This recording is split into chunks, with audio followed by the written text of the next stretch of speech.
Ami du jour, bonjour. Ça. What's up, ça va et toi? Ça va la fin. Ouais.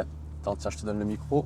Ouais, Tiens, il est activé. t'as directement dans le dedans. On fait On charbonner rentre direct. dedans directement.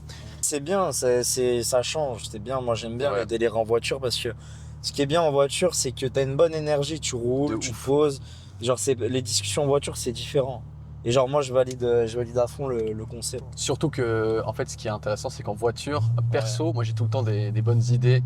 Ou genre, j'espère qu'on va bien nous entendre avec le bruit de fond. Mais normalement, c'est bien avec le Ouais. micro. Mais je pense que c'est comme la douche, frérot. Ouais, de Parce ouf. que t'as pas le téléphone. C'est comme quand tu vas marcher. Moi, c'est ce que, tu sais ce que je Ouais. disais la dernière fois. Je disais que, en gros, quand tu fais un night drive, c'est un peu Ouais. quand tu vas faire genre une marche du soir, puisque c'est pas avec tes pieds, c'est avec tes roues. Tu vois. Donc, enfin bref. Du coup, pour ceux qui ne te connaissent pas, même si, bon voilà, à mon avis, là, la plupart des gens qui regarderont cette vidéo te connaîtront. Petite intro, mon ami Vincent Allons-y, BX Ouais. pour les intimes. Ouais. Qui es-tu? Moi, ça va faire 5 ans. Non, 2020, 6 ans, du coup, j'ai commencé à entreprendre. J'ai mis 2 ans et demi à en vivre. J'ai une marque, ça s'appelle Gfil, c'est les plaques NFC qu'on voit dans tous les comptoirs. Donc, on a fait 150 000 établissements à travers le monde. Et à côté, j'ai Traintrack, en vrai, un logiciel pour savoir ce qui fonctionne en e-commerce.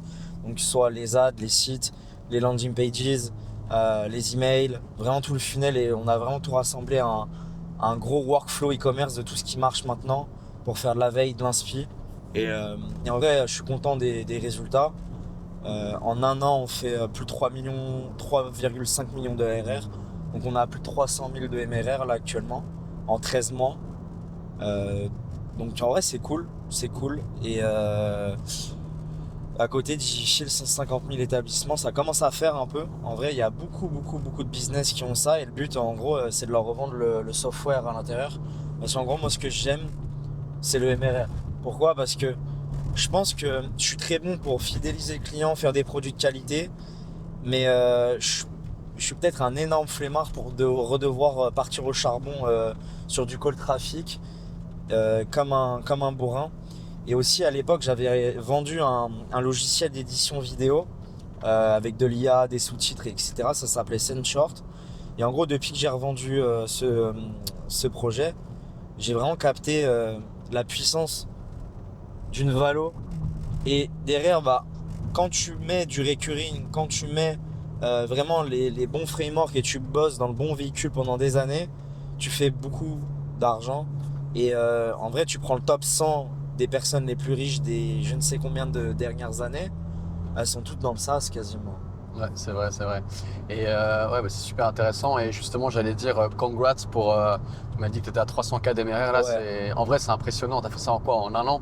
Ouais, 13 mois là. C'est abusé, c'est abusé. Honnêtement, c'est abusé et ça m'étonne pas parce que là, on se connaît quand même depuis quoi, au moins 2 ans. Ouais. Et je me rappelle la première fois qu'on s'était connus, on s'était fait un petit call et tu avais encore justement le premier SaaS dont tu Oui. parlais.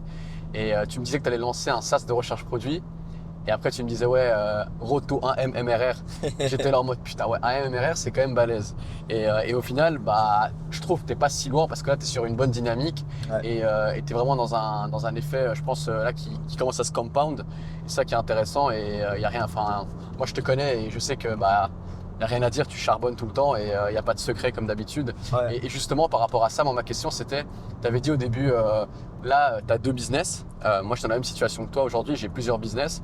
Et je me demandais comment est-ce que toi, tu fais pour gérer justement ces 2 business en même temps sans t'y perdre et sans comment dire, t'embrouiller l'esprit, quoi, tu vois. Ouais. Déjà, j'ai des associés. Ouais. Donc ça aide. Je pense solo c'est impossible. Ou alors en vrai t'as pas de vie sociale. Ou alors en fait je pense dans la vie t'as 5 piliers. T'as entre guillemets tes hobbies, ton sport, etc. T'as ta vie personnelle, sentimentale, famille, amis, sociale.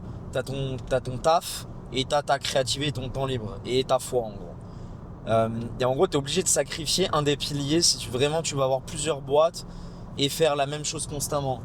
Et en vrai, impossible selon moi d'avoir. Enfin, tu peux, mais en vrai, tu campagnes pas dans le bon véhicule. Et je vais faire une vidéo sur une nouvelle chaîne YouTube où il n'y a pas de montage. En vrai, là, je me suis lancé un défi de faire 30 vidéos de YouTube sur une nouvelle chaîne pendant 30 jours, un sujet par jour. Là, après, Stylé, ça. je vais rentrer à la maison, je vais record la vidéo du jour. Et En gros, je dis, c'est un risque d'avoir deux business actuellement. Et pourquoi? Parce que ça peut être compliqué. Parce que vraiment, si tu veux emmener une boîte à 100 millions de valo, va falloir faire un choix. Donc en vrai, moi je serais limite ok, et j'ai plus l'ego de me dire ouais, je veux plusieurs business et je suis capable de garder des shares, mettre quelqu'un de meilleur en place que moi et peut-être demain sur Traintrack, il y aura un CEO à ma place. Et je vais juste piloter la vision du groupe e-com que je veux construire, où tu as des SaaS entre eux. Et donc ça, je commence à spoiler et je dis souvent Traintrack c'est une pièce du puzzle, mais maintenant que j'ai toute la data en e-com, bah, je peux faire absolument tout ce que je veux. Je regardais le reportage de Bezos, il disait j'ai gagné parce que j'ai la data. Et en vrai, j'ai tous les sites, toutes les ads, toutes les LP, tous les emails, toutes les ads qui convertissent, tous les scripts, Winner, l'ad spend en Europe. C'est abusé. Et j'ai plein de choses que j'ai pas sorties. Toutes les librairies aussi, tu sais, genre j'ai déjà TikTok et Google depuis des mois. Ouais. Mais en gros, il y a des gens, ils font la course aux features, mais un SaaS, ça ne fonctionne pas comme ça. Il faut envoyer des choses, il faut maîtriser sa communauté, maîtriser l'éducation et envoyer step by step. Là, je viens d'envoyer la mise à jour pour intégrer Claude, Traintrack avec la data dans Claude, le MCP API. Et je vais pas leur envoyer une nouvelle feature directement. En fait, il faut laisser, on a de l'avance, on laisse, nos fondations sont tellement solides qu'on peut venir empiler parfaitement. Et en gros, c'est comme une maison. Et mes devs, ils appellent ça la dette technique en SaaS. C'est si tu arrives et tu te poses et tu fais une maison, tu vois, les maisons aux US, ça sont en carton. Je vois très bien, je vois très bien. Et si tu mets pas des bêtes de fondation comme en Europe, sur des murs tangibles et tu commences à fixer, faire 2-3 étages sur un truc bancal, bah tu vas devoir revenir au début, consolider, mais tu développes pas tes autres features. Du coup, ta dette technique s'est accumulée et il y a tout qui se casse la gueule. Et ça, c'est une big erreur que je vois sur des gens faire du SaaS. Faut maîtriser sa communauté, maîtriser ses features. Et en vrai, les SaaS qui ont fait le plus d'argent, c'est une seule feature et bien. Et ça, c'est un truc de français de vouloir tout au même endroit, moins cher. C'est une réflexion française. Pourquoi Traintrack ça fonctionne bien? Parce que je suis rentré avec une promesse, les meilleurs sites et les meilleurs ads. Et maintenant, je pivote en workflow e-commerce global. Et tu vois, ma promesse, je dis ce qui marche en e-commerce. Donc du coup, l'e-commerce, il y a des sous-branches. Mais tu vas dans Traintrack pour savoir ce qui fonctionne actuellement. Et là, en fait, genre, c'est pas juste un truc de recherche produit ici. T'as plein de use cases. Et après, il faut bien segmenter les ICP, faire ton bon market. Et les petits mecs qui me copient, je sais qu'ils regardent mes vidéos parce que des fois, j'annonçais des trucs, des petites pistes, et je les voyais rusher là-dessus. Alors que moi, ça fait des mois, c'est prêt. Et c'est grave drôle. Ouais. De toute façon, il y a un truc par rapport à la copie qui est intéressant. Là, tu as dit tellement de trucs qui étaient intéressants et j'ai plein de questions qui me viennent en tête. Mais juste par rapport à ce que tu viens de dire là, un truc qu'on dit tout le temps, c'est que tu as beau copier, t'inspirer, etc. Et c'est ce que je dis à tout le monde, c'est que toi, on peut pas te copier. T'es unique en ton genre, tu vois. Donc, t'auras beau copier et t'inspirer de tous les mecs que tu vois sur la terre, et tout le monde dit tout le temps, surtout dans l'e-com, c'est la première des choses que tout le monde fait, c'est ouais, il faut copier. Mais toi, ton cerveau, t'es unique. On est 8 milliards de personnes, je pense qu'on est tous uniques en notre genre. Et quand t'as une vision et que t'as tes idées, t'auras beau avoir des gens qui te copient, ils seront jamais toi. Et ça, c'est un truc, y a rien à faire. Ça, je pense que c'est pour ça que tu as des mecs qui sont plus smart que d'autres, tu as des mecs qui réussissent mieux que d'autres. C'est parce que chacun est unique, etc. Mais justement, par rapport à un truc, par rapport à ce que tu as dit au début, le fait de piloter plusieurs boîtes, justement, ce qui est intéressant, c'est que Alex Hormozy, il parle beaucoup du fait que quand tu vois ses réels sur Instagram, il dit souvent que il faut pas se diversifier et il faut prendre un de tes trucs qui te ramène le plus d'argent et te focus là-dessus. Et c'est pour ça que je te posais la question, parce que moi, c'est une réflexion que j'ai eue justement l'année passée, parce que j'étais à fond sur ma seule marque et je me suis rendu compte qu'à un moment, j'avais envie de faire d'autres choses pour, de un, avoir le pied dans plusieurs choses, pour me donner d'autres idées et aussi pour diversifier un peu mes sources de revenus, parce qu'il suffit que tu fasses quelques mois qui soient moins bien sur une marque, bah ça te stresse, tu vois. Et alors peut-être que les gens vont dire oui, mais alors c'est que tu fais des choses pas bien, mais malheureusement c'est pas la réalité du terrain. Et c'est pour ça que je te demandais la vision par rapport à gérer plusieurs marques. Moi je pense qu'aujourd'hui gérer plusieurs choses, quand tu es débutant, c'est peut-être pas la chose la plus smart, mais quand tu commences à avoir un pied dans le business, tu commences à être dedans depuis un certain temps, je pense que ça devient intéressant. Et voilà, je sais pas toi ce que tu en penses à ce niveau-là par rapport à ce que justement il dit Alex Hormozy, où il dit que tu vois, il faut capitaliser absolument sur le truc qui te ramène le plus d'argent et pas justement que si tu te diversifies, ça fait que tu as ton esprit qui est un peu partout. Ouais, je suis vraiment d'accord parce que en vrai, je suis comme toi parce que j'ai Digital, ça fait de l'argent et j'aime beaucoup le projet. J'ai Traintrack à côté et j'ai ma vision claire. Mais en gros, déjà on est 3 associés sur Ouais. Digital, donc ça aide. Et j'accepte, en gros, j'accepte qu'en termes de cash flow, quand t'es plusieurs, que ce soit moins impactant. Parce que déjà, tu me connais, genre, je m'en bats les couilles du cash flow, enfin de l'argent. En vrai, moi tu me connais, tant que j'ai mes 10-15 balles par mois, je suis très content. Enfin, j'ai pas besoin, je dépense pas plus en vrai. Et c'est comme les gens ils me demandent à Dubaï, ouais mais frérot, genre je passe la journée à travailler, comment tu veux que je dépense plus? Non mais en vrai, l'autre jour j'ai fait un tweet, je sais plus, on dit comme ça encore, on tweet. Je sais pas, T'as vu, je sais on pas, X. Mais je sais pas. en vrai, genre du coup j'ai tweeté et j'ai dit la meilleure façon d'économiser c'est de travailler. Parce que en fait quand t'es au charbon 10 heures par jour, bah tu te fais livrer à manger pour gagner du temps. Ou alors t'as quelqu'un qui te prépare à manger. Mais en vrai tu dépenses pas. J'ai la mec qui vient pour le ménage, pour me faire gagner du temps, mais je dépense pas. Je travaille. Et vraiment genre les périodes où tu veux... En vrai je sais pas comment dépenser. Une fois que t'as ta reine te payer, t'as ton truc et que vraiment tu bosses, oui le week-end tu vas te faire kiffer. Mais ça c'est ok, tu vois. Ouais, c'est Mais ça. en vrai, les gens. C'est En ça. fait, si tu veux, il y a une matrice au niveau du cash flow. Mais quand tu travailles vraiment, t'as pas besoin de plus. Surtout que tu as des périodes, j'en parlais avec mon associé Pierre, justement, c'est que tu as des périodes où tu as des périodes de push et des périodes où tu as des périodes de chill. Donc tu as, Ouais. des phases où tu es en plein, t'es en pleine expansion, tu es en plein scaling, tu n'as même pas le temps de, tu vois, te former, etc. Et là, pendant ces périodes-là, ben, moi je suis dans la même période que toi en ce moment. Bah oui, alors oui, peut-être ce week-end on va aller faire un petit truc, mais c'est Ouais. une fois par week-end Ouais, c'est ok. et c'est pas la mort. Et encore, on le fait peut-être une fois tous les 2 week-ends, tu vois. Donc je suis d'accord avec toi que en fait, dépenser, c'est vraiment compliqué. Après, évidemment, ça dépend un peu de là où tu habites, ça dépend de ce que tu Bien fais, ça sûr. dépend du service. Genre nous, par exemple, je pense qu'on dépense un peu plus, mais c'est parce que, et j'en parlais parce que j'ai fait une vidéo peut-être qui va sortir sur YouTube, un vlog de 24 heures dans ma vie. Ouais. Et en fait, tu vois que je fais pas grand-chose sur la journée et j'explique que moi, mon vrai luxe aujourd'hui, c'est pas dépenser dans des vêtements, dépenser dans des trucs comme ça, etc. C'est vraiment dépenser dans des trucs qui m'aident à être encore plus productif dans le business. Tu vois, genre notamment, comme tu as dit, tu as la maid, ici, tu as tout qui se fait livrer, que ce soit même l'essence, la bouffe, tu peux même faire livrer du cash si tu veux, le distributeur automatique. Tu peux, genre nous, on a les plats qui se font livrer tous les jours avec un meal plan. Ouais. Et ça, c'est vraiment le cheat code aussi à Dubaï, c'est que tout est simplifié à ce niveau-là. Et t'as pas besoin de te prendre la tête et en plus tout est ouvert. Si le soir tu vas aller au mall à 22h, 23h pour acheter Ouais, un mais petit truc, quand tu vas, tu vois. je suis rentré en Europe, c'est Ouais, une horreur. À catastrophique. 18h, 19h, il y a tout qui est fermé. En fait, tu travailles ta journée. Enfin, tu travailles la journée, tu peux rien faire d'autre. Après, bon, Paris, c'est ouvert quand même le soir un minimum, mais ça ferme très tôt. Mais en vrai, en France, si t'es pas à Paris, moi, t'as le sud de la France, vers Nice, Cannes, c'est ok. Et sinon, c'est très compliqué ailleurs, hein. À Lyon, il y a tout qui ferme très tôt. Bordeaux, c'est pareil. En vrai, mais en vrai, avec le temps, je comprends les gens qui sont parisiens et qui restent à Paris. Parce que quand t'es vraiment parisien, Il y a un vibe, hein. il y a il y a une vibe, et quand t'es parisien et t'as connu vraiment ça, et que t'as ton réseau, t'as tout à Paris, je peux comprendre. Mais en fait, moi, ce que je voulais pas, c'était gagner mon cash, le sortir.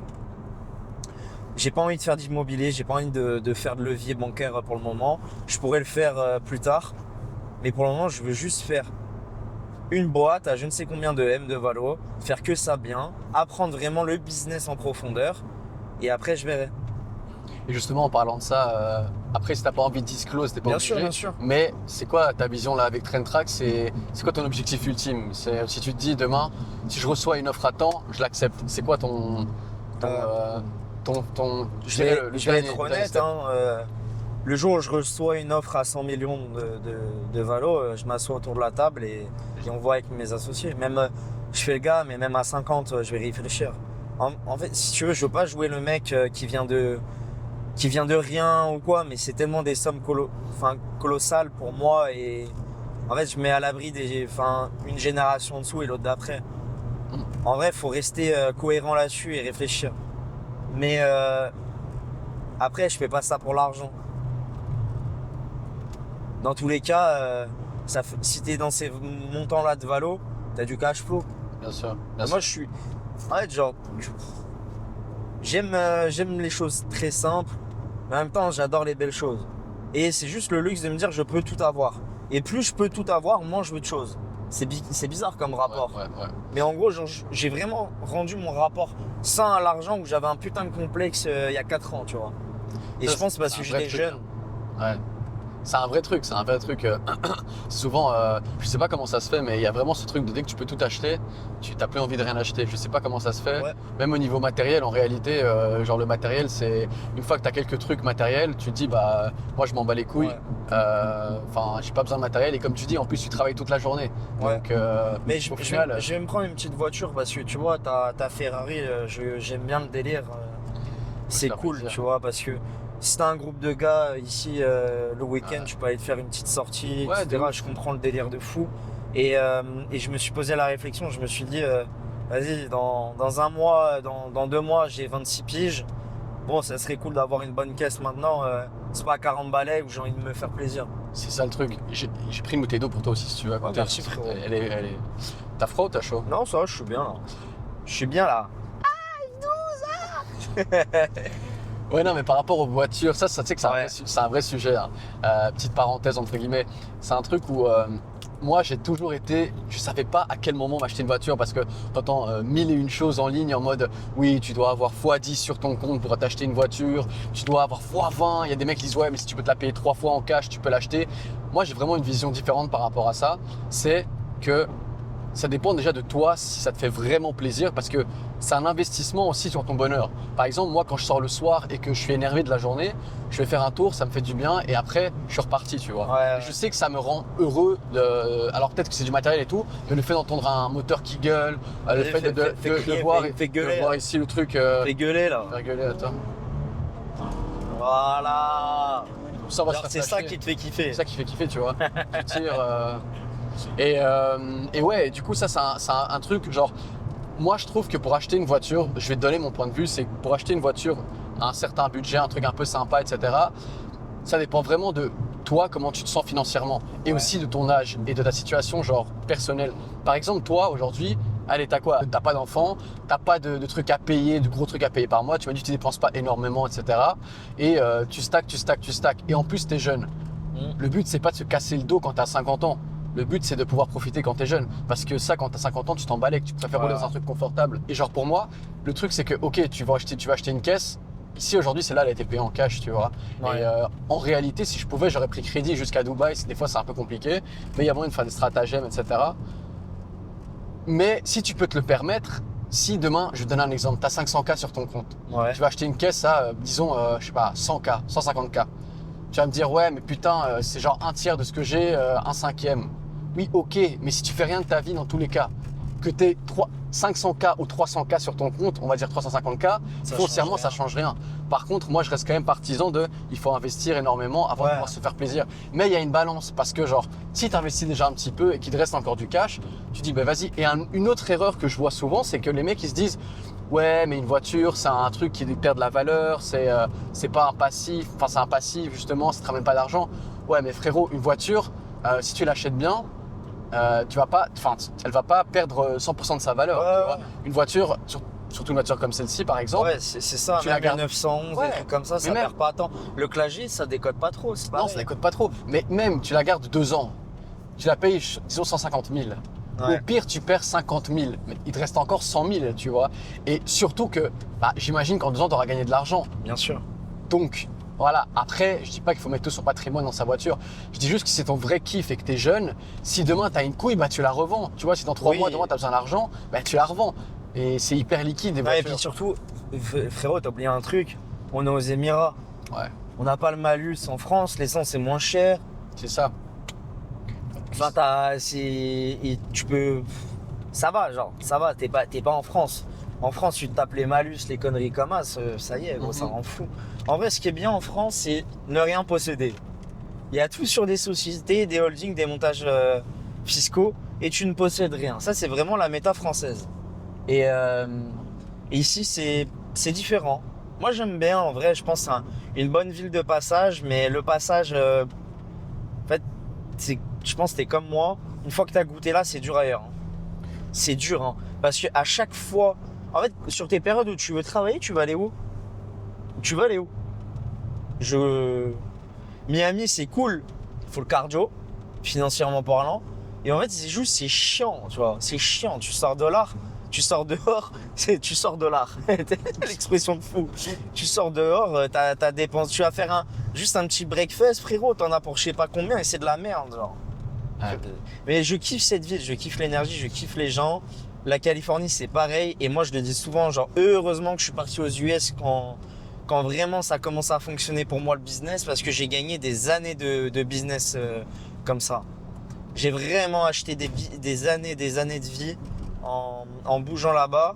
Et heureusement, mon associé Thomas, il m'a dit, vas-y mec, viens en Californie, viens voir comment ça se passe. Je suis allé faire des créas pour Digital directement dans des business aux US. J'ai découvert autre chose, une autre culture, et ça a vraiment explosé pour moi derrière. Et ça a été sûrement la meilleure décision de ma vie.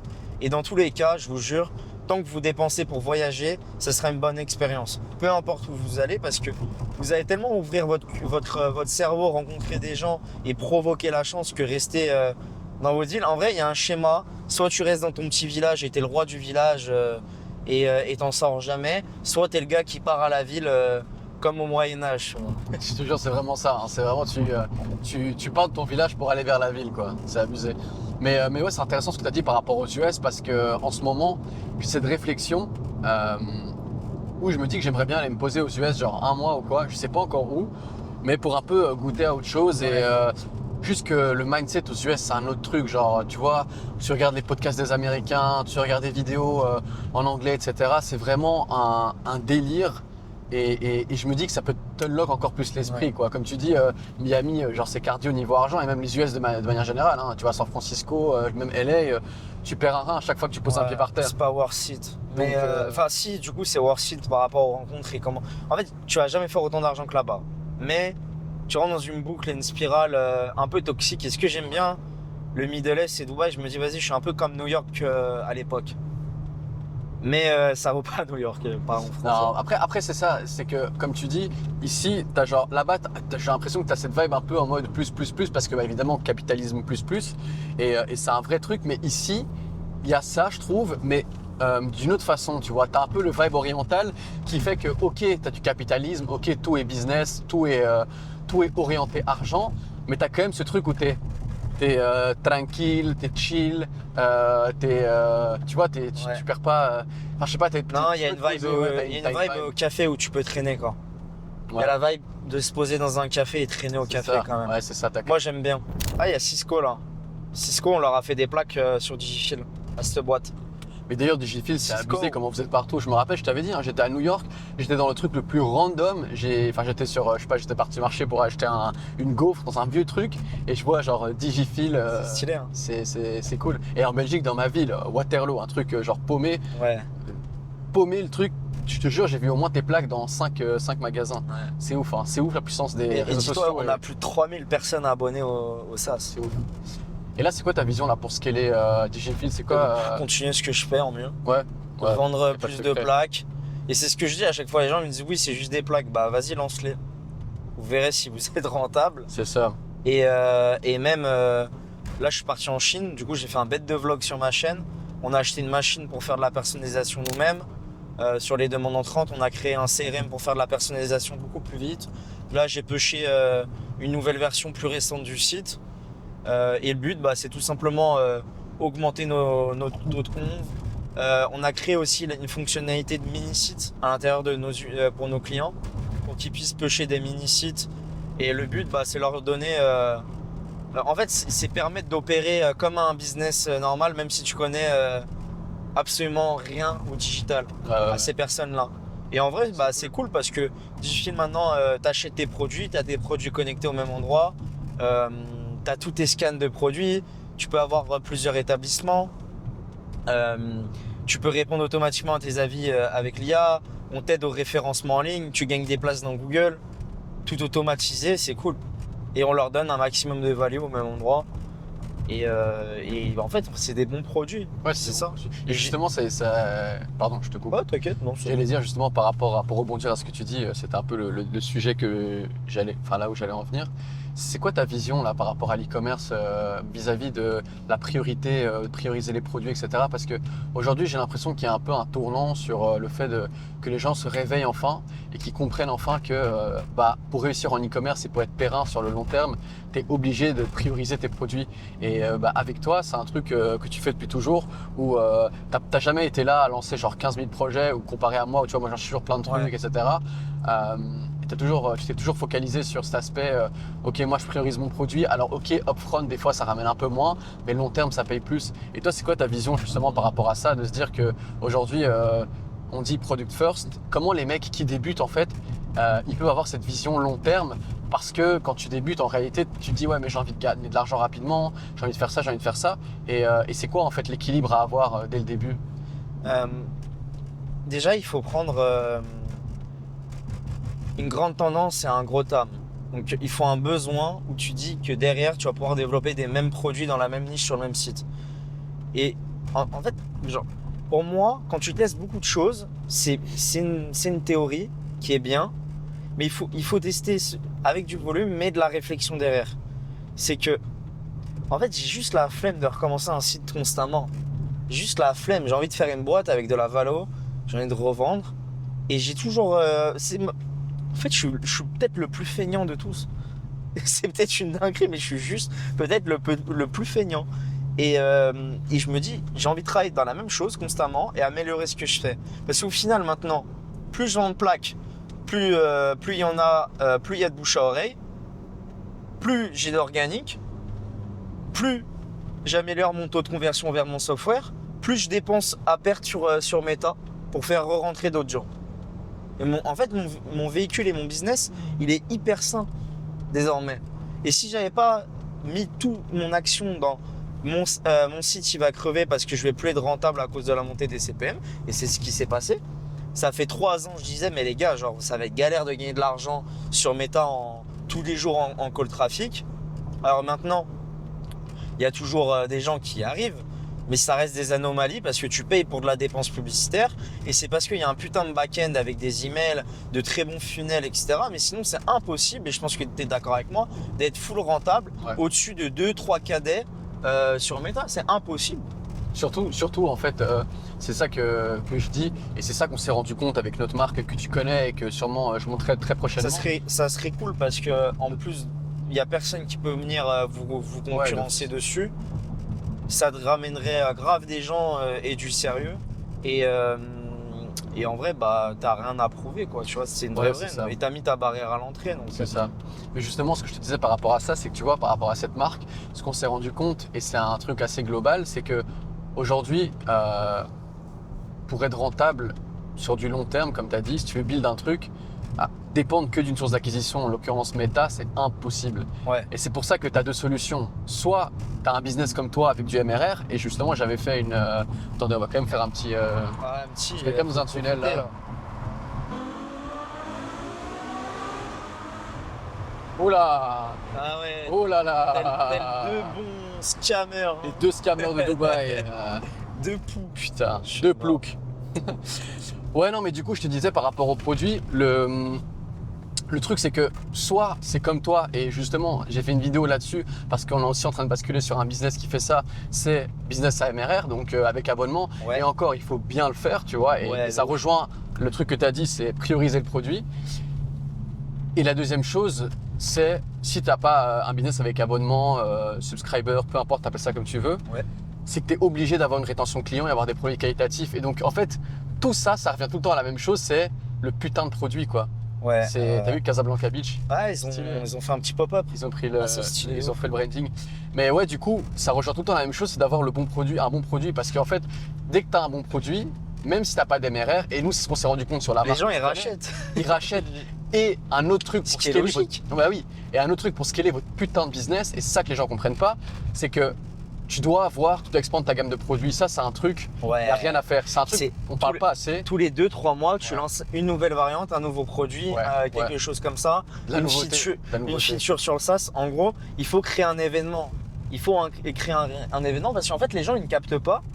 En fait, à chaque fois que tu dépenses sur Meta, tu payes des gens dans ta liste mail. Et ces gens-là, il faut les faire activer. Il n'y a que comme ça que tu gagnes vraiment de l'argent. Les gens, ils se rendent pas compte. En fait, il faut t'as payé pour putain de trafic. Il faut vraiment faire un mindset shift, quoi, Ouais. parce que c'est juste ça le problème de l'e-com, du dropshipping, etc. C'est que tu as un mindset qui est vraiment, ça te pourrit l'esprit. Et nous, on a eu du mal à sortir de ça parce que tu es omnibulé par le cash rapide. Il ne faut plus parler à Et- des et, e-commerçants dropshippers. C'est ça. Et ça vraiment, ça te pollue l'esprit et tu n'arrives pas à build un truc long terme. Alors par contre, un truc que moi je reste partisan, c'est que il faut avoir un business avec du putain d'EBITDA, tu vois. Ça, c'est un truc, c'est une erreur qu'on a fait Ah aussi. bah oui, genre. C'est faut le du chiffre cash. d'affaires, c'est bien, mais ce qui compte, c'est le bénéf. C'est pour ça qu'on crache sur les infopreneurs, mais les infopreneurs, ils vont te faire 100K de CA le mois, ils vont te faire sortir 90K de profit.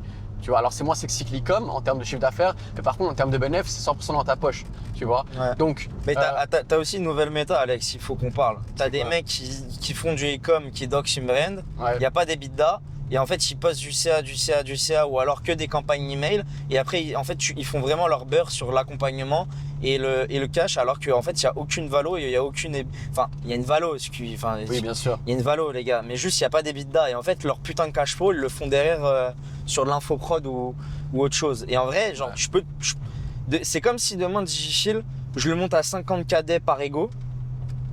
Et je lance un accompagnement et je full up dessus à coup de dashboard. Bien sûr. Mais c'est la pire erreur de ma vie de faire ça. C'est ça. Et tu sais que par rapport à ça, justement, notre marque l'année passée, c'est une erreur qu'on a fait. On a fait 15 millions de chiffre d'affaires, mais le bénéfice, il n'est pas incroyable. Alors oui, c'est incroyable Frérot. par rapport à. Lui, il a un problème. S'il fait pas 104 bénéfices dans sa poche par mois, il est pas content. C'est pour ça. Ouais, encore, Mais- 5K, c'est pas assez. Oui, voilà, genre. Non, mais ce que je veux dire, c'est que là, cette année, on a pull up un peu les budgets, pull Ouais. down, pardon, les budgets. Faut On a- sortir de cet ego-là. Il y a des boîtes, elles sont pas faites pour faire autant de CA. C'est ça. Mais par contre, tu peux faire du CA, mais il faut le faire de façon intelligente. Et comme tu as dit, il faut build petit à petit. Et ça revient à ce que tu as dit par rapport au début. C'est que genre, c'est un peu la même chose. C'est que tu peux scaler un business, tu peux faire Ouais. beaucoup de CA, mais tu dois avoir les fondations solides. Il n'y a pas de secret. Il n'y a pas de secret. Non, mais tu disais qu'il n'y a pas le choix. Et ouais, sortir des produits, avoir des bonnes fondations, avoir une bonne marge, tu scales progressivement. Nous, la vision, en fait, je te dis, c'est pour ça que cette marque, début d'année, je te dis, ouais, putain, vas-y, elle me saoule. Et en fait, c'est la guerre. Hein. La guerre, ça m'a Ouais, mais remis tu en te rends question. pas compte comment elle C'est est ça. bien. Et il y avait un potentiel de fou. En gros, là, on a des nouveaux SKU qui a commencé à fonctionner. Je Ouais. t'expliquerai aussi peut-être hors caméra. SKU, les gars, nouveaux produits. Nouveaux produits. Et en fait, là, on s'est dit, putain, mais on a des problèmes qu'on doit fixer. Ouais. Et une fois que ces problèmes seront réglés, on va aller tout de monde, quoi. Mhm. On va faire énormément de chiffre d'affaires. Petit café, on reprend la vidéo. Petit cœur. Petit café. Abonnez-vous à la chaîne. Ouais, elle est sympa. C'est un bon investissement. Mais t'avais combien sur le compte du coup, c'était quoi la règle? La règle, Elle est c'était. vraiment stylée. Ouais. Mais je pense que je vais peut-être prendre une caisse, je sais pas. Tu te fais plaisir. Je sais hein. même pas combien ça coûte une assurance à Dubaï. Ça coûte cher quand t'es jeune. Ça coûte cher. Hein. Genre ça, tu payes combien d'assurance? Ah, ça me coûte un rein. Tu payes à l'année? Je paye à l'année et c'est 10 000 euros. Pas 10 000 à l'année? Ah, Ça c'est fait cher. combien par mois? 1000? Un peu moins de 1000, ouais, 800 euros. C'est cher. En vrai, c'est cher quand même. Mais bon, le problème, c'est qu'ils me Ouais, disent que je suis encore. frérot, c'est un F12. Ouais, je sais, mais c'est pas ça. C'est qu'ils disent que t'es jeune conducteur. Mais mec, ça fait 10 ans que j'ai le permis. Frérot, t'as 40 ans.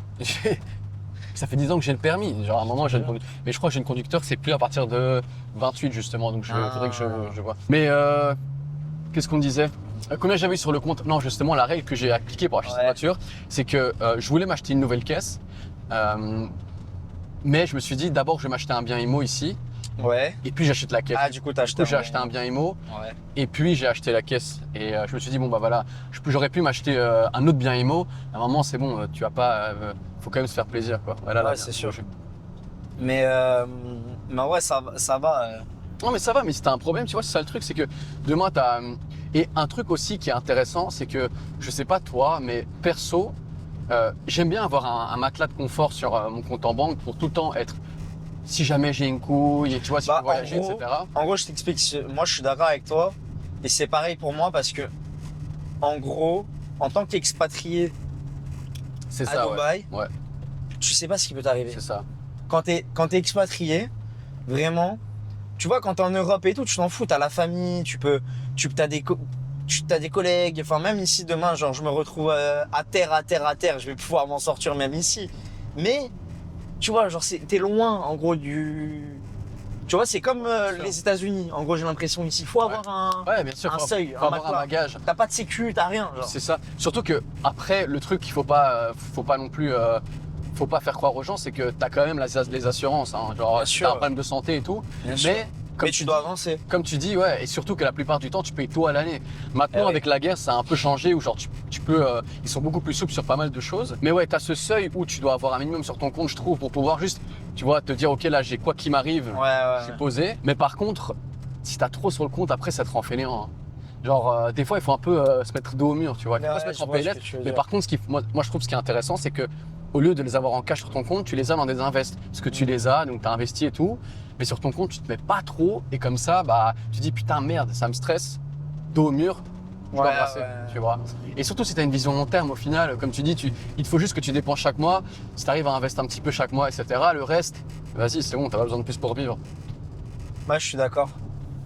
Mais après, en gros, si tu veux, je suis dans un step où je suis détaché au plus haut point. Moi. Donc, je m'en fous. Et tu sais que c'est pas plus mal pour la vision. C'est trop bien. C'est trop bien. Justement, c'est un truc que je suis en train de transitionner aussi. C'est essayer de juste, je sais pas toi, mais tu as quelques trucs que tu as envie de faire. Par exemple, moi, je me suis dit, vas-y, là, j'ai envie quand même de quelques fois partir en vacances et faire ça. Donc, je sais que plus ou moins mon budget.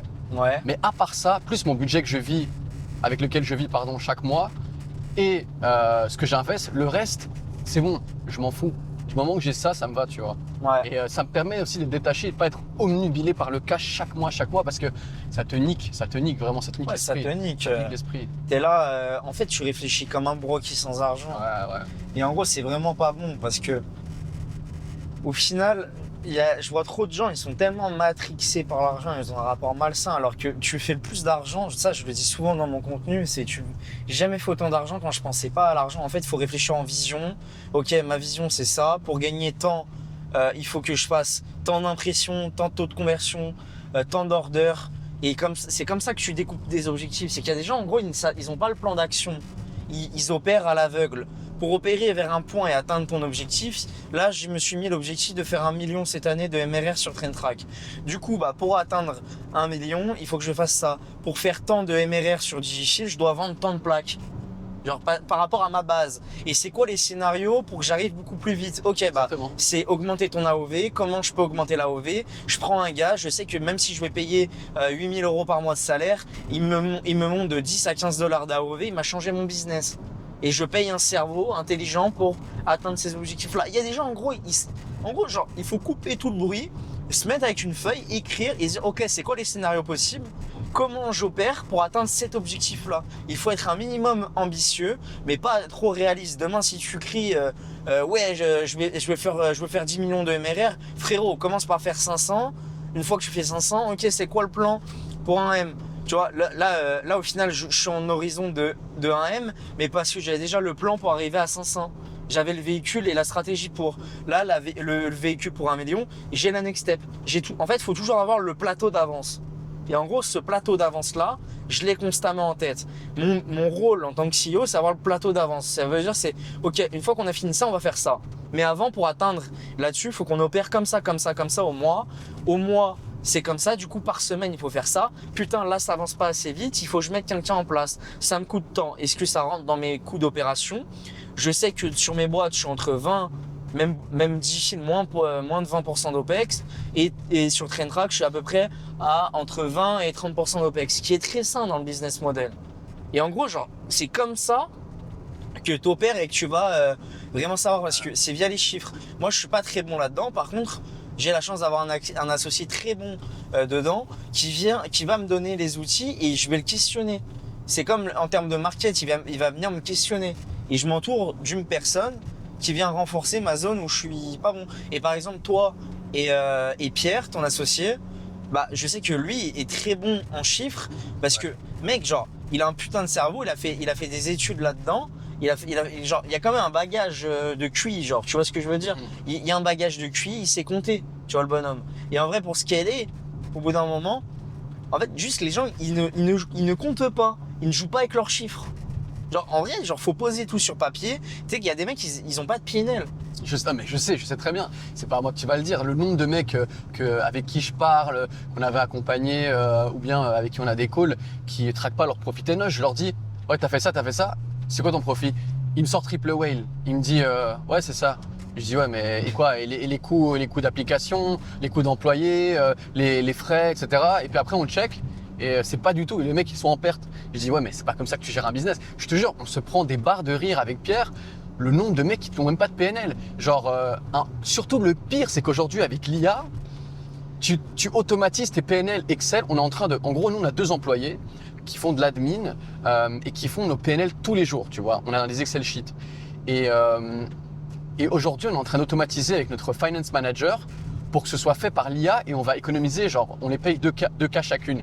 On va économiser 4K par mois et ça va être nickel et il n'y a pas d'erreur. Ouais. Donc, tu n'as pas d'excuses et c'est pas très compliqué à automatiser, tu vois. Mais tu peux pas scaler ou gérer un business sans connaître tes chiffres. C'est impossible. C'est impossible. C'est comment tu veux faire ça? C'est pas logique, tu vois. Et donc, à un moment, tu es obligé quand même de. Alors, tu n'es pas bon là-dedans, mais vois avec l'IA, recrute quelqu'un. Et, moi, je suis aligné là-dessus et j'ai un associé et j'ai des associés qui sont très bons là-dedans. Bien sûr. Et par contre, moi, en termes de vision et exécution, savoir ce qu'on va faire et piloter le business en général et les humains et les gens et fédérer, en fait, genre, il y a très peu de gens qui sont capables de faire ça.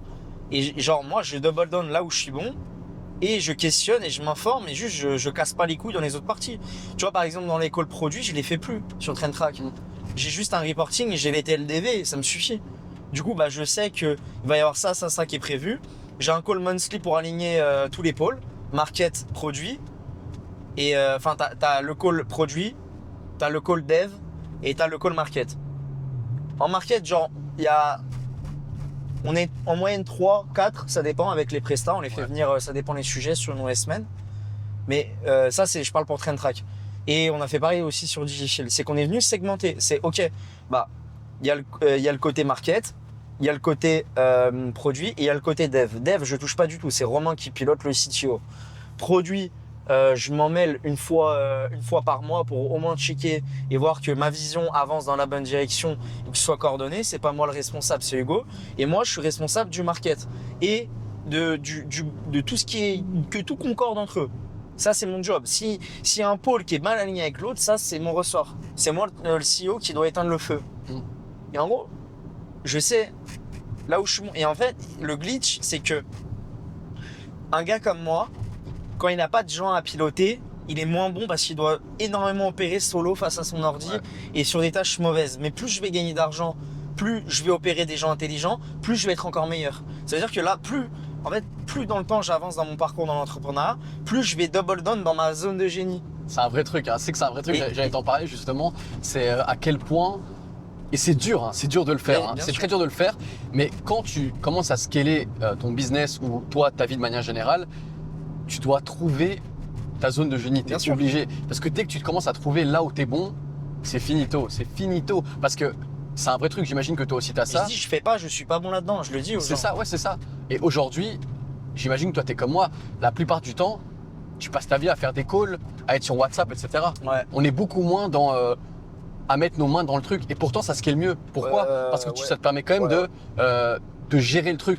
Par contre, un truc qui est vrai, et ça je pense qu'on en avait déjà parlé à un moment, je sais pas si tu le fais encore aujourd'hui, c'est que oui, tu pilotes, mais des fois tu dois mettre tes mains dans le boulet. Ah mais je les mets dedans. Il y a 1 ou 2 heures par jour où je suis purement dans l'opérationnel. Et en vrai, je bosse. En tant que CEO, je bosse. J'ai pas des grosses tâches longues sur je ne sais quoi, à part sur si en vrai j'ai des matinées bookées, mais j'ai des grandes plages horaires vides où je vais réfléchir au business, je vais trouver des idées, je vais apporter l'évolution et je me mets à la place des gars dans mon équipe et je fais des one-one avec eux. J'essaie d'en faire un tous les 2 mois avec tout le monde, voir là où ils sont alignés, avoir la puce à l'oreille là où ça peut déconner potentiellement et là où ça peut pas avancer. Et j'anticipe, en fait, j'anticipe la merde. En fait, mon rôle c'est ça, c'est anticiper la merde, manager les gens et tout faire pour qu'on arrive aux objectifs et leur donner le levier pour atteindre ça beaucoup plus vite. Et t'en penses quoi toi de faire des calls, etc. avec tes équipes? C'est quoi ta vision là-dessus? Genre, est-ce que tu fais beaucoup de calls par semaine? Est-ce que tu aimes bien faire les calls? C'est quoi ta vision là-dessus? Moi, j'aime bien, mais un maximum. En fait, faut réfléchir que un call, ça coûte des heures à l'entreprise de travail. Ça coûte très cher. J'ai un call monthly avec tout le monde. Vraiment tout le monde, on est beaucoup. On fait point de vue de chaque pôle avec le responsable. Je speak les 5-10 premières minutes là-dessus. J'ai les reportings. Et après, je leur dis, vas-y les gars, genre venez, on débat d'un truc. On book 2 heures, mais souvent on arrive à clôturer en 1 heure, 1 heure et demie. Parce qu'il y a un call par semaine par pôle. Ok, c'est bien. Ouais. Et par projet, maximum. Et après, si besoin, les gens s'appellent en one-one. Mais je demande qu'on ait accès à tous les TLDV dans la boîte. Ils sont automatisés, ils sont à l'intérieur dans un drive. Et je peux les questionner avec de l'IA ou n'importe qui a accès. Et je sais ce qui se fait, comment, pourquoi. Et je peux revenir en arrière sur les actions qui ont été avancées par une personne et qui n'est pas allée au bout des choses. En fait, j'ai de la trace. J'ai de la trace, j'ai du contrôle. En fait, confiance ne veut pas dire contrôle. C'est-à-dire, si j'ai besoin d'aller checker, ça me prend 10 minutes. Même pas. 10 secondes. Ouais, et aussi un truc, je sais pas comment toi tu gères à ce niveau-là, mais vous avez des bureaux maintenant. Non. Vous avez pas de bureau? Non. On devait prendre des bureaux. Ça s'est pas fait avec On les a pris. Ouais. Il y a eu la guerre. Ouais. Il y a des gens, ils devaient venir ici. J'ai cancel et je me suis dit que c'est un signe. Et je me suis dit, c'est pas grave. Ça m'a coûté de l'argent, on en a perdu cash. Il y a toujours la possibilité, on peut offrir le sponsoring de visa si les gens ils veulent venir ici bosser et vivre à Dubaï. Il n'y a pas de souci là-dessus. Par contre, j'ai cancel l'idée des bureaux. J'ai même viré des gens et j'ai mis en place beaucoup plus d'IA. En fait, genre, je préfère payer mieux les gens qui ont un cerveau, un QI. Ils font le travail de limite de 2 personnes grâce à l'IA. Et mettre beaucoup plus d'automatisation dans ma boîte. Et je fais du SaaS. Genre, en vrai, j'ai pas les besoins d'avoir des bureaux. Bien sûr. Je fais du SaaS, genre c'est tout à remote. Et la politique d'entreprise, c'est Digifil, c'est un meet-up par an, je pense en Chine, fixe, parce qu'on a notre supply là-bas. Il faut aller voir, on va faire ça à chaque fois. Et à côté, Traintrack, je fais un meet-up début d'année et un meet-up en septembre. Ok, top. Ouais, c'est top. Et ouais, mais je suis d'accord avec toi. Le truc, c'est que aujourd'hui, on est sur on est sur quoi? Q1, Q4. Ouais, bah on est dans le business quand même en ligne. Et c'est vrai que les bureaux, c'est, je veux dire, ça dépend un peu de ta niche. C'est pas indispensable, quoi. Mais par contre, le truc qui est indispensable, c'est que si t'as pas de bureau, tu dois avoir une structure, tu dois faire des calls. Et ça, c'est une erreur qu'on a fait. C'est que moi, je dis tout le temps, moi, j'aime pas faire des calls, tu vois, de manière générale.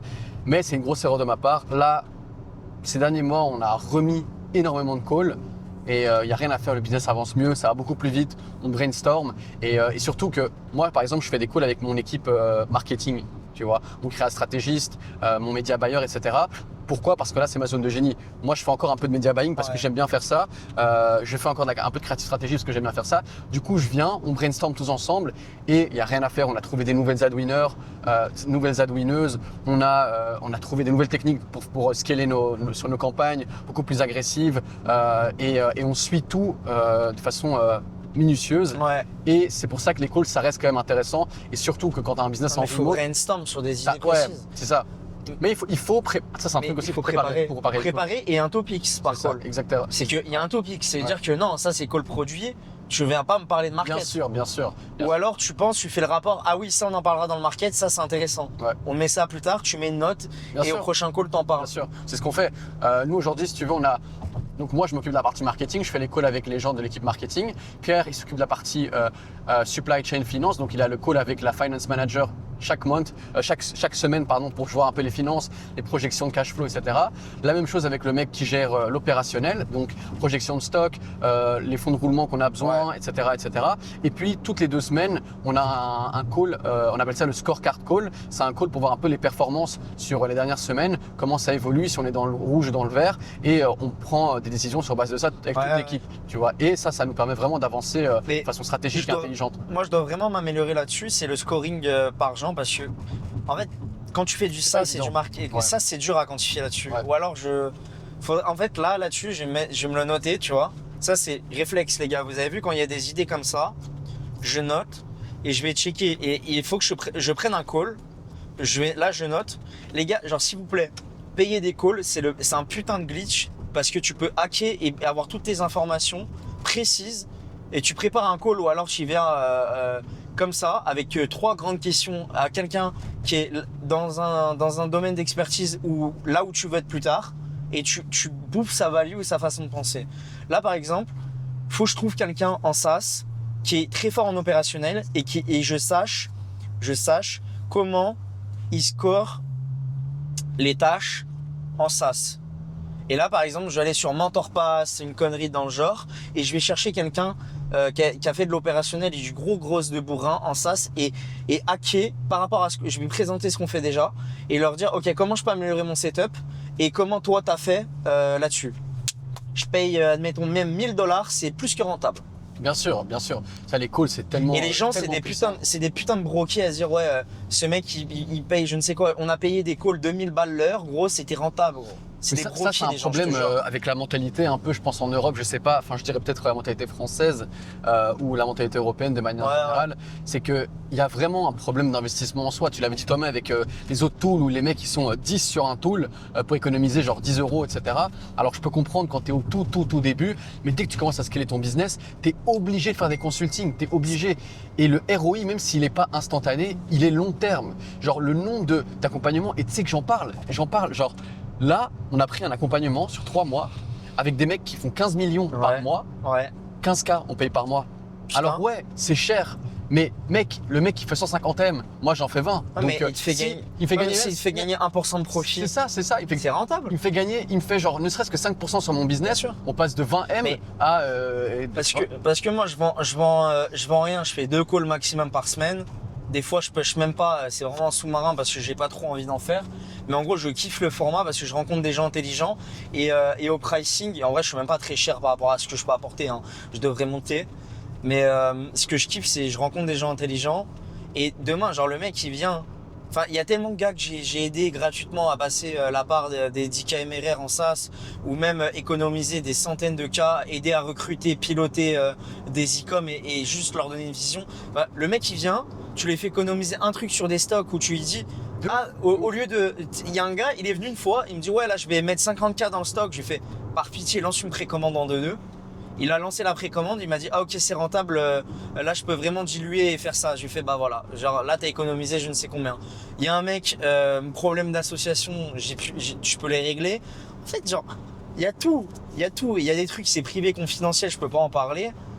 Il y a des gens, même je vais le dire, même des concurrents à moi, ils ont pris des calls avec moi. Des mecs qui me copient prennent des calls avec moi. Je m'en branle. Mais t'as des trucs, des fois c'est hyper simple et tu t'en rends pas forcément compte, mais quand quelqu'un d'autre te le dit, tu dis ah ouais putain, il a raison. Juste pour conforter ce truc-là. C'est ça. Et ouais, avoir une vision. Une fois, il y a un mec qui m'a appelé, il m'a dit ouais je vais faire ça, t'en penses quoi? Je lui fais ouais je pense que t'as raison, t'es dans le vrai. Il me fait ok j'ai pas besoin de plus, je te laisse. Gros 10 minutes. Ouais bah oui. 10 minutes gros, 10 minutes. Je lui fais ah c'est un ouf lui. Mais en fait, c'est ça. En fait, c'est comme, tu vois, en tant qu'humain, on a toujours besoin de l'approbation des gens. Ouais. Même si, parce que évidemment, t'es pas sûr de toi, t'es jamais sûr de toi. Et ça, peu importe ton level. T'as des mecs qui font 100 M par an, ils se disent putain, mais comment je vais faire pour passer à 1 milliard? Ouais. Bah, je prends un call avec un mec, tu sais déjà ce que t'as à faire, mais tu veux l'approbation de ce mec-là. Bien sûr. Tu vois. Mais là, l'exemple que j'ai en tête, je suis capable de payer 10-15K à un mec qui fait monter 3% mon taux de. Bien sûr. Mon taux de conv. Bien sûr. Mon taux de conv vers Digifil, par exemple, des plaques vers le paid du SaaS. Le mec, je paye même 10-15 000. Je m'en fous parce qu'il me fait gagner 3 à 5% taux de conv. Mec, genre, demain sur la valo de mon SaaS et de mon business, gros, mais il m'a fait gagner je te jure, il m'a fait gagner plusieurs millions dans les 1 à 2 prochaines années, il m'a fait gagner plusieurs millions. C'est abusé. C'est abusé. C'est abusé. Et les gens ne se rendent pas compte. C'est ça, le ROI de certains appels. Je vous dis pas prendre des accompagnements quand vous êtes débutant, c'est de la merde, ça sert à rien. Ouais.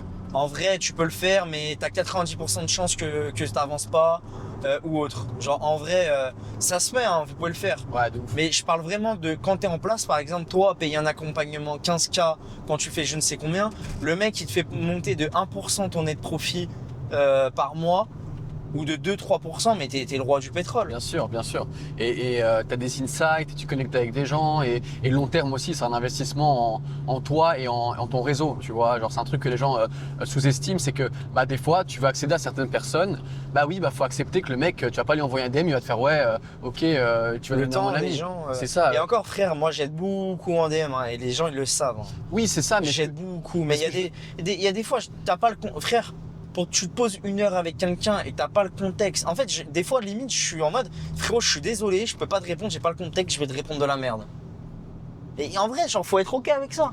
Il y a des trucs, tu vas dire, ouais, c'est ça, mais c'est de l'abstrait d'abstrait, j'ai besoin d'avoir le contexte. Et tu vois, t'es pas de mauvaise foi parce que c'est pas que tu veux pas donner d'infos, Non. juste que t'as pas de contexte. Et aussi, genre, il faut se rendre compte que bah, t'as énormément de gens sûrement qui t'envoient des messages et qu'à un moment, si tu veux connecter avec quelqu'un, imagine demain, quelqu'un veut devenir ami avec toi, veut devenir ami avec BX. Mais Vincent, les gars. Vincent. avec Vincent, maintenant c'est Vincent, ouais. Mais moi j'aime bien t'appeler BX que Ouais, je mais comme oui, ça. mais Et je trouve que ça te va c'est bien. Non mais tu veux devenir ami avec tu veux devenir ami Ouais, avec Vincent. BX, t'inquiète. Tu veux devenir ami avec Vincent. Évidemment, tu as plein de mecs qui se disent ouais, j'aimerais bien être dans le réseau de Vincent, j'aimerais bien faire partie de son cercle d'amis, etc. Mais pour y accéder, qu'est-ce que tu peux faire? Tu vas pas l'envoyer un message, salut, tu veux être mon ami. Salut, tu veux jouer au paddle. Ouais, mais t'as 50 000 mecs qui veulent jouer au paddle. Moi, j'y vais pas au Bah, paddle. des fois, ouais, t'es obligé de Mais payer. tu sais que j'y vais pas parce que genre j'ai envie d'être dans ma bulle Et tu connais pas le mec. Tu vois. j'ai envie d'être dans ma bulle, tu vois. Ouais, et les gens, enfin, rentrer dans un cercle de personnes, c'est pas si facile que ça. Et des fois, il faut accepter que oui, tu payes tu payes un call avec le mec. Peut-être que tu crées une amitié. Ouais, et c'est puis, vrai. ça met du temps aussi de créer une amitié. C'est vrai, et tu vois, c'est totalement vrai parce qu'au final, moi, les trucs de paddle, j'aime pas. Il y a trop de français, il y a trop tu vois, genre Ah oui. genre moi, je suis dans mon coin, je suis un mec simple, je fais mes trucs. Et on dirait le Joule du business. Je vais arrêter cette DA-là, mais je fais mon truc dans mon coin. Et si on se croise dans un café, viens me parler tranquille. Je suis dans un café, genre je suis là, je m'en fous, je suis en mode pépère. Mais je m'en fous. Et demain, je vous jure les gars, des fois c'est pas méchant, mais quand tu reçois qu'on te demande 10 à 15 fois par semaine de capter, genre même mes gars à moi, j'ai pas le temps. Enfin, genre c'est pas méchant, mais même je vais faire passer en priorité mes gars à moi que je connais que des gens que je connais pas. J'essaye vraiment de me dire maintenant, allez, 1 fois par semaine, je prends le temps de rencontrer quelqu'un. Comme ça, je me dis, vas-y, ça peut être cool. Mais des fois, il y a des périodes de lock-in et j'ai besoin de conserver mon énergie. Et gros, genre, tu vois, genre, garder son truc. Après, je croise un gars, genre, je kiffe. Genre, vraiment, venez me parler.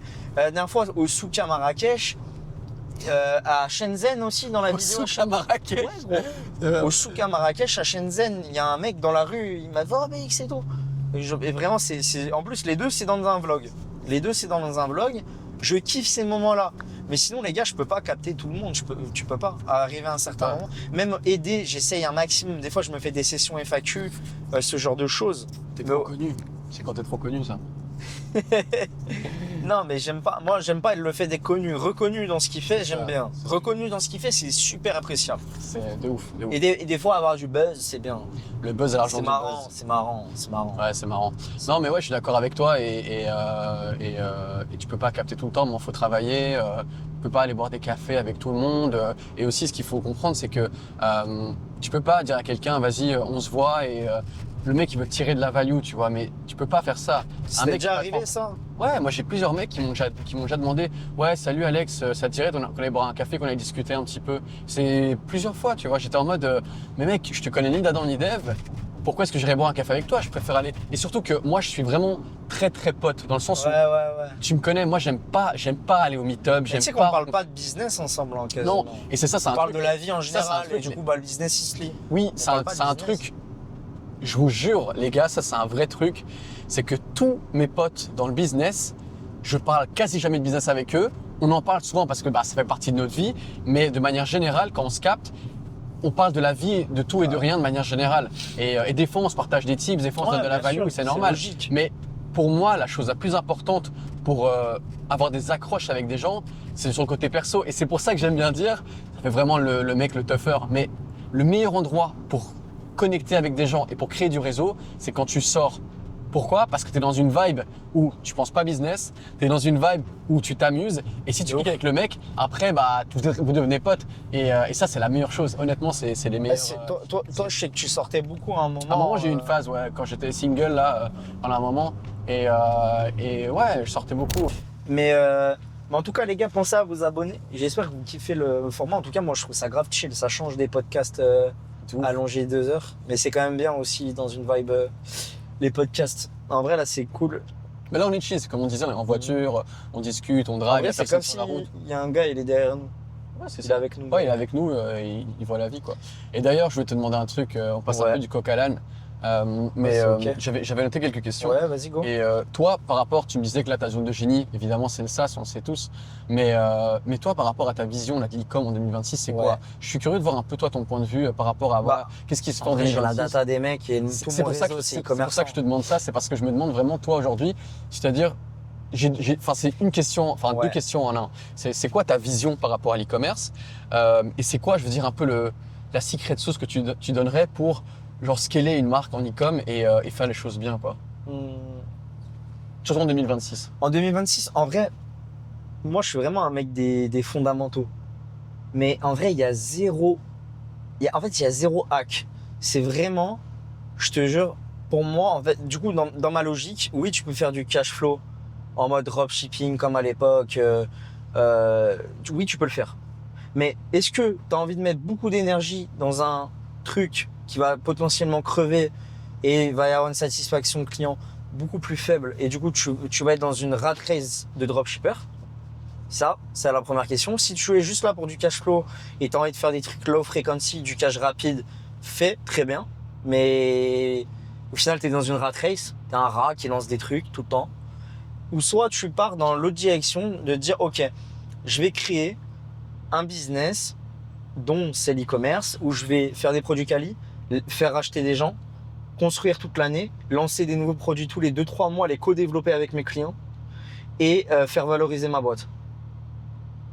Il y a 2 cas d'école.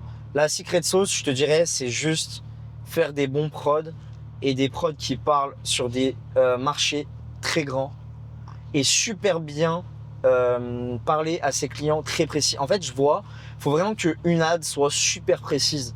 Et dans votre targeting, vous parlez parfaitement à la personne. Ça passe du coup par regarder les clients où ils sont sur Facebook. Moi, je regarde les profils des gens sur Facebook. Tu prends les profils des gens, tu peux les mettre dans Cloud, peu importe.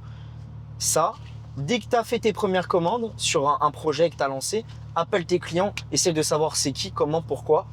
Crée une base d'hyper fans. Et la grosse stratégie market que je vois, c'est du partnership ad. Vous allez dans Trendtrack, Brand Tracker, vous regardez, admettons, Flytex ou n'importe quelle marque. En fait, c'est vraiment prendre une base de plusieurs micro-influx, business, même Digifil, je le fais. C'est des établissements partenaires. Et en gros, je vais leur donner des produits et ils vont me donner l'autorisation de dépenser de la pub sur eux. Et ça va me permettre du coup de dépenser sur eux et c'est du co-partnership. Et en fait, si tu as une base de vraiment beaucoup de créateurs comme ça, tu peux leur envoyer les produits. Tu leur envoies les produits. Derrière, en fait, ils te font beaucoup de contenu. Ouais. Ces contenus-là, boum, tu le balances. Et derrière, ça permet de craquer. Hein. Et en vrai, c'est ça. Hein, c'est une grosse liste de partenaires et faire de la co-pub parce qu'en fait, les meilleurs formats en pub de ce que je vois aussi actuellement, là on a vu l'aspect théorique, maintenant on voit plus dans les facts et la data. Vraiment, des pubs qui ressemblent pas à des pubs. Ma meilleure pub Digifil, c'est juste... Tu l'as montré d'ailleurs. Je l'ai montré là. Je l'ai montré en ce moment. Meilleure pub, c'est pas une pub. C'est juste une démo produit. Il y a une musique, il y a même pas un sous-titre, il y a même pas une voix dessus. Elle fait 10 secondes, il y a juste des mots. Je show le truc. Très bien fait. T'as des avant-après aussi storytelling très fort aux US. T'as ça. Et en fait, faut juste que tu dises, ok, le format, est-ce qu'il va parfaitement parler aux gens? Aussi, du coup, les formats organiques envoyés en ad, ça cartonne. C'est ce que je fais Sur Traintrack, je m'en fous, les gens ils vont faire pareil, c'est un coup, je m'en fous. Faites-le, genre faites mieux que moi les gars, je vais faire 1 million d'MRR et je suis serein de mon karaté. C'est pour ça que les partnership ads ça marche bien en ce moment. Et d'ailleurs, c'est ce que tu disais tout à l'heure, c'est que nous, on va commencer à exécuter sur cette stratégie sur notre marque principale. Après, un truc que je tiens à souligner, et on en parlait avec un ami à moi, c'est que ça dépend vraiment de votre niche, tu vois. Si vous êtes, il y a une niche pour laquelle je pense que c'est quand même assez compliqué. C'est la niche santé à proprement parler. Dans la niche santé, malheureusement ou heureusement, j'en sais rien. Si vous faites du marketing sur Meta, et quand je parle de santé, c'est vraiment genre problème-solution, vraiment santé agressive. Ça, c'est très dur le partnership ads parce que vous vendez à des gens plus âgés et il faut vraiment aller taper dans le problème de façon agressive, quoi. Et ça, c'est un truc qui est, je dirais, un peu plus touchy. Par contre, Mais ouais, je te coupe, vas-y, parce que sinon je vais zapper. Moi j'ai vu plein de gars à moi prendre des naturopathes, Ouais, des ouais, bails ouais. comme as, et du coup ça passe super bien. Bien sûr, bien sûr. Après ça va, tu vois. Mais le truc, c'est que dans le DTC à proprement parler, quand c'est vraiment, tu vois, full Ouais. marketing agressif, paid, c'est vrai que de ce que je vois, ce qui se fait le plus, bah, c'est des formats longs, VSL, etc. Par contre, dans toutes les autres niches, que vous avez une marque de vêtements, une marque de bijoux, une marque comme Digifil, des marques des codes d'intérieur, des marques, peu importe, c'est des business models où si vous exécutez cette stratégie, je pense que ça peut vraiment vous passer à un autre level, vous baissez vos coûts marketing, vous êtes beaucoup plus stable, vous dépendez moins du paid et aussi au niveau de la valo, bah, c'est beaucoup Ouais. mieux. Et en plus de ça, tu builds d'un vrai Et, truc et les gens sont beaucoup plus contents, quoi. et tu vois, vous le faites aussi, mais mettez-vous sur Amazon. Ouais. Amazon, en fait, au bout d'un moment, en fait, faut voir. C'est comme moi, dans ma stratégie en global, en fait, je vais réfléchir avec une enveloppe marketing en moi. J'ai tant de budget marketing alloué, qu'est-ce que je vais faire? Ok, je vais dépenser tant en ads, je vais me garder tant d'attributions pour tester par exemple des influx et je vais faire ci. Et en gros, il faut vraiment réfléchir en global de c'est quoi votre stratégie. Garder 10% pour tester des choses. Envoie, mets du retargeting sur pas mal de plateformes, teste une stratégie, un nouveau canal et essaye de développer un nouveau palier, un nouveau créneau marketing, un nouveau plateau. Moi, j'appelle ça des plateaux. En fait, tu as un plateau et tu as des plafonds à venir débloquer. Et c'est carré. Hein. Tu vois, là, ça aussi, c'est cool à Dubaï. Il y a un mec qui te met l'essence. Ça, c'est vraiment, t'es vraiment foutu capitaliste. Hein. Quoi? Foutu capitaliste. Ouais. Et même les airs, tu vois, t'as du KFC à chaque fois, t'as vraiment à bouffer. Ça, Ouais, c'est c'est comme les abusé. US, c'est vraiment bien. Mais par contre, après, tu vois, ok, c'est du capitalisme, mais d'un autre côté, c'est ça que les gens comprennent pas, c'est que c'est du capitalisme qui donne du travail aux gens. Tu vois, à mort. évidemment, le coût de la main-d'œuvre est moins cher, et ça, on va pas se mentir, mais ça crée de l'emploi. T'as un mec pour tout ici, t'as un Ouais. mec pour tout. Et ils sont smart à ce niveau-là, parce que ça crée de l'emploi et ça fait, bah voilà, ça fait que tout le monde travaille. Ouais. Mais, ouais. Et moi, ça, c'est un débat, c'est peut-être un peu border, mais tu vois, quand je parle souvent avec des taxis, etc., il y a des gens, ça fait 5 ans, 6 ans, ils sont à Dubaï. Ils me disent, ouais, il me reste 2 ans à Dubaï. J'ai fait construire une maison dans mon pays. J'envoie de l'argent tous les mois. Et en vrai, genre, il y a des gens, ils voient Dubaï, blablabla, oui, capitale, 7 à 8, etc., mais ils parlent pas avec les gens. Genre, moi, pour avoir parlé avec la taxi, oui, genre, leurs conditions, c'est des charbonneurs, il faut le faire. Mais il y a des gens, en gros, ils sont refaits. Ils viennent 5 ans à Dubaï. Il m'a dit, ouais, j'ai investi en crypto-monnaie un petit peu. Il y a un taxi. J'ai investi un petit peu en crypto-monnaie. J'ai fait construire une maison. J'ai 3-4 enfants dans mon pays. Et quand je rentre avec mon argent, j'ouvre un shop là-bas. Le mec, il vivait sa best life. Il était en mode merci Dubaï. Ben oui, bien sûr. Mais c'est parce que nous, on a un mindset, les gens, ils ont un mindset d'Européens et ils se disent, ouais, mais on exploite. Mais ça n'a rien à voir. C'est juste que par rapport à leur pays, ici, s'ils gagnent 10 fois plus, ils sont beaucoup plus heureux. Alors les gens vont dire, oui, mais tu vois dans quelles conditions ils habitent. Mais Ça, les c'est gars, vrai. c'est vrai. Mais au final, vous comparez à attends. l'Europe. Et encore, mais les gens qui ouvrent leur gueule, les Uber Eats qui se louent des comptes en Europe, c'est quoi? C'est pire, gros. Ils ont pas de conditions, il n'y a rien qui est encadré. Les Uber Eats en Europe, c'est bien pire. C'est Ouais. des immigrés, ils se louent les comptes, genre, c'est une dinguerie, genre.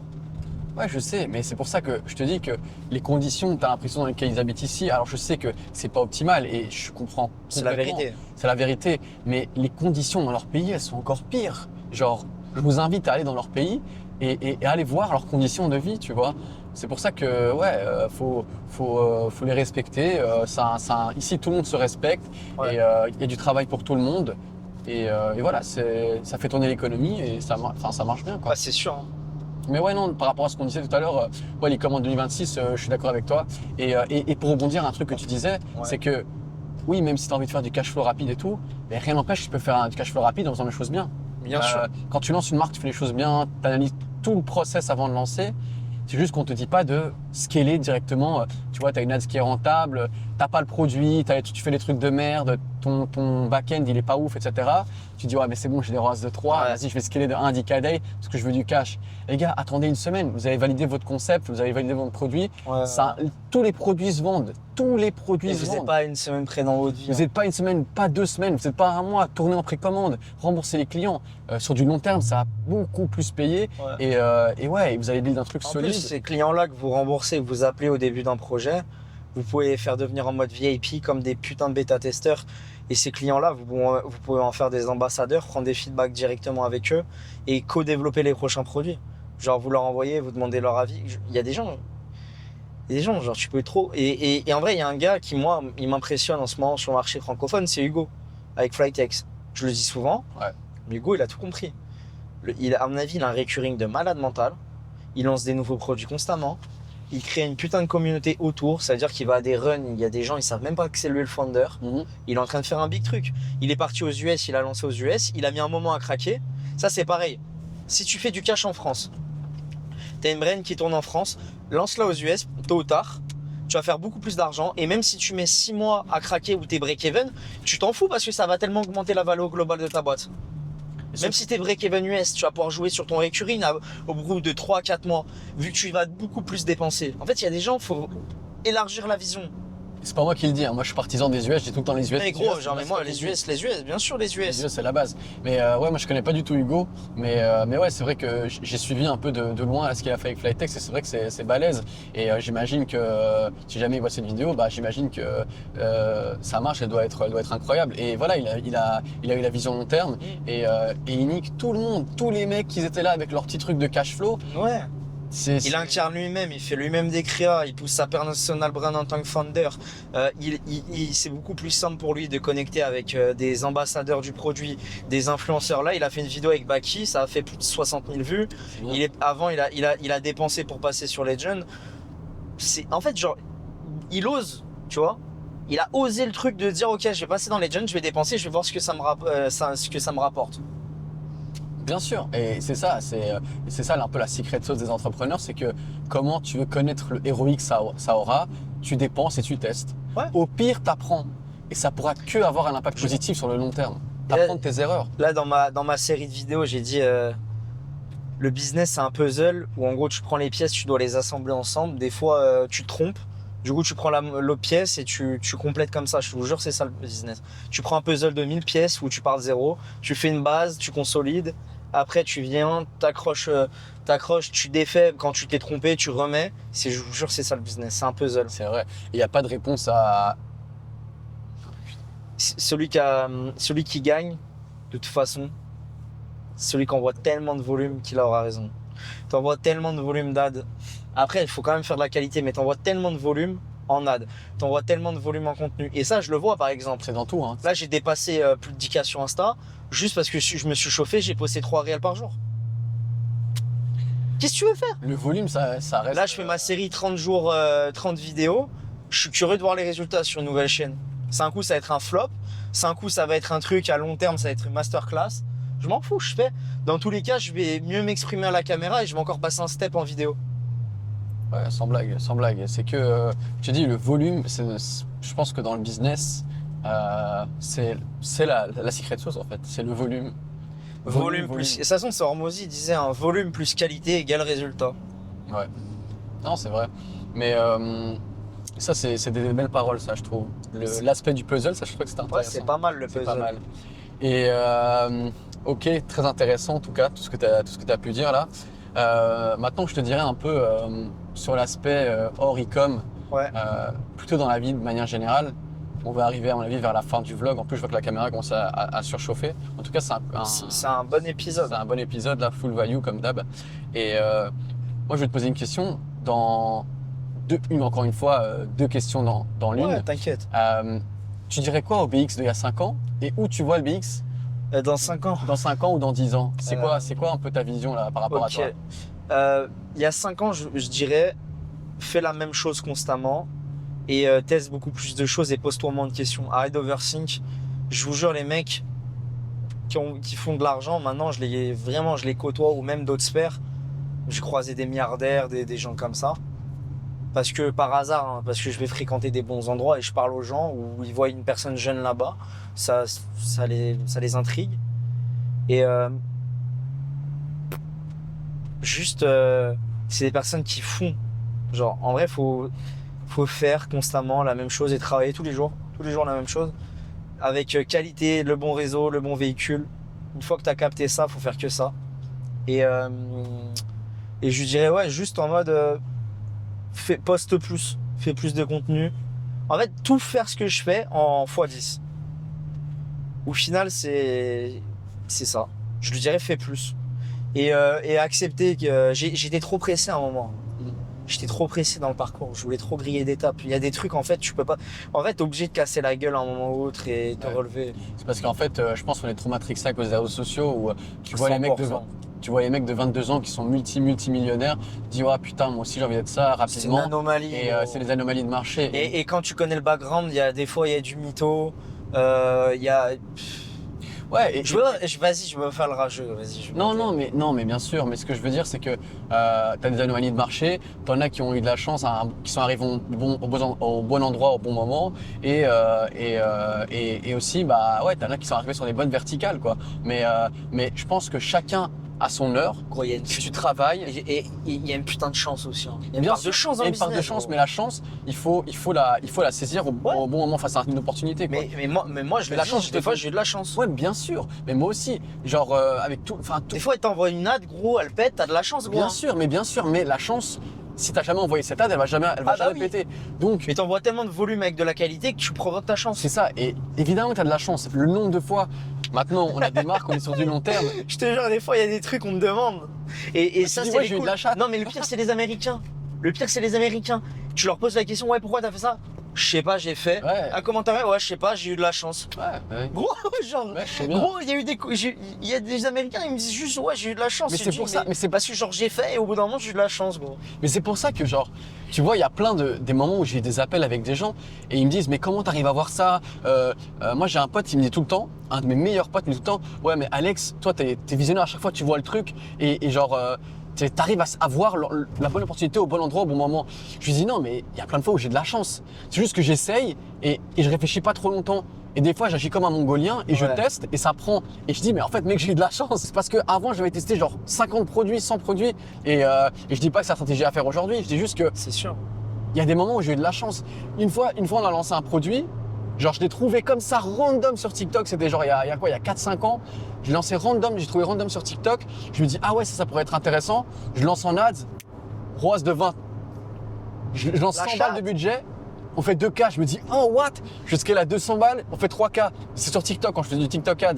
Et puis je lance sur Meta, ROAS de Au 7. final, le débile qui teste 10 produits, il provoque la chance. Et bien sûr. Mais je vous jure, en fait, il faut provoquer la chance, mais il faut un minimum réfléchir.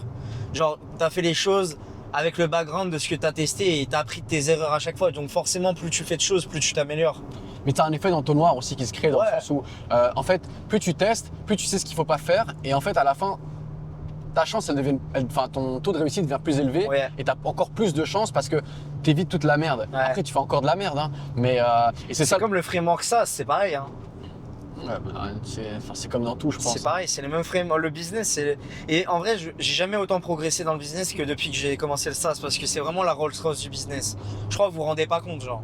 Les gens, les gens ils ne se rendent pas compte. Déjà, juste la valo de Traintrack, les gens ne se rendent pas compte. Et et juste, non mais t'en rigoles, mais c'est vrai. C'est bien. Parce que ça, en off, on en a parlé au café tout à l'heure. Genre, on a rigolé. Mais parce que genre, les gens, ils se rendent pas compte. Genre, c'est une putain de Rolls-Royce. Ouais, c'est vrai, t'as raison. Et le BX dans 10 ans, tu te vois où?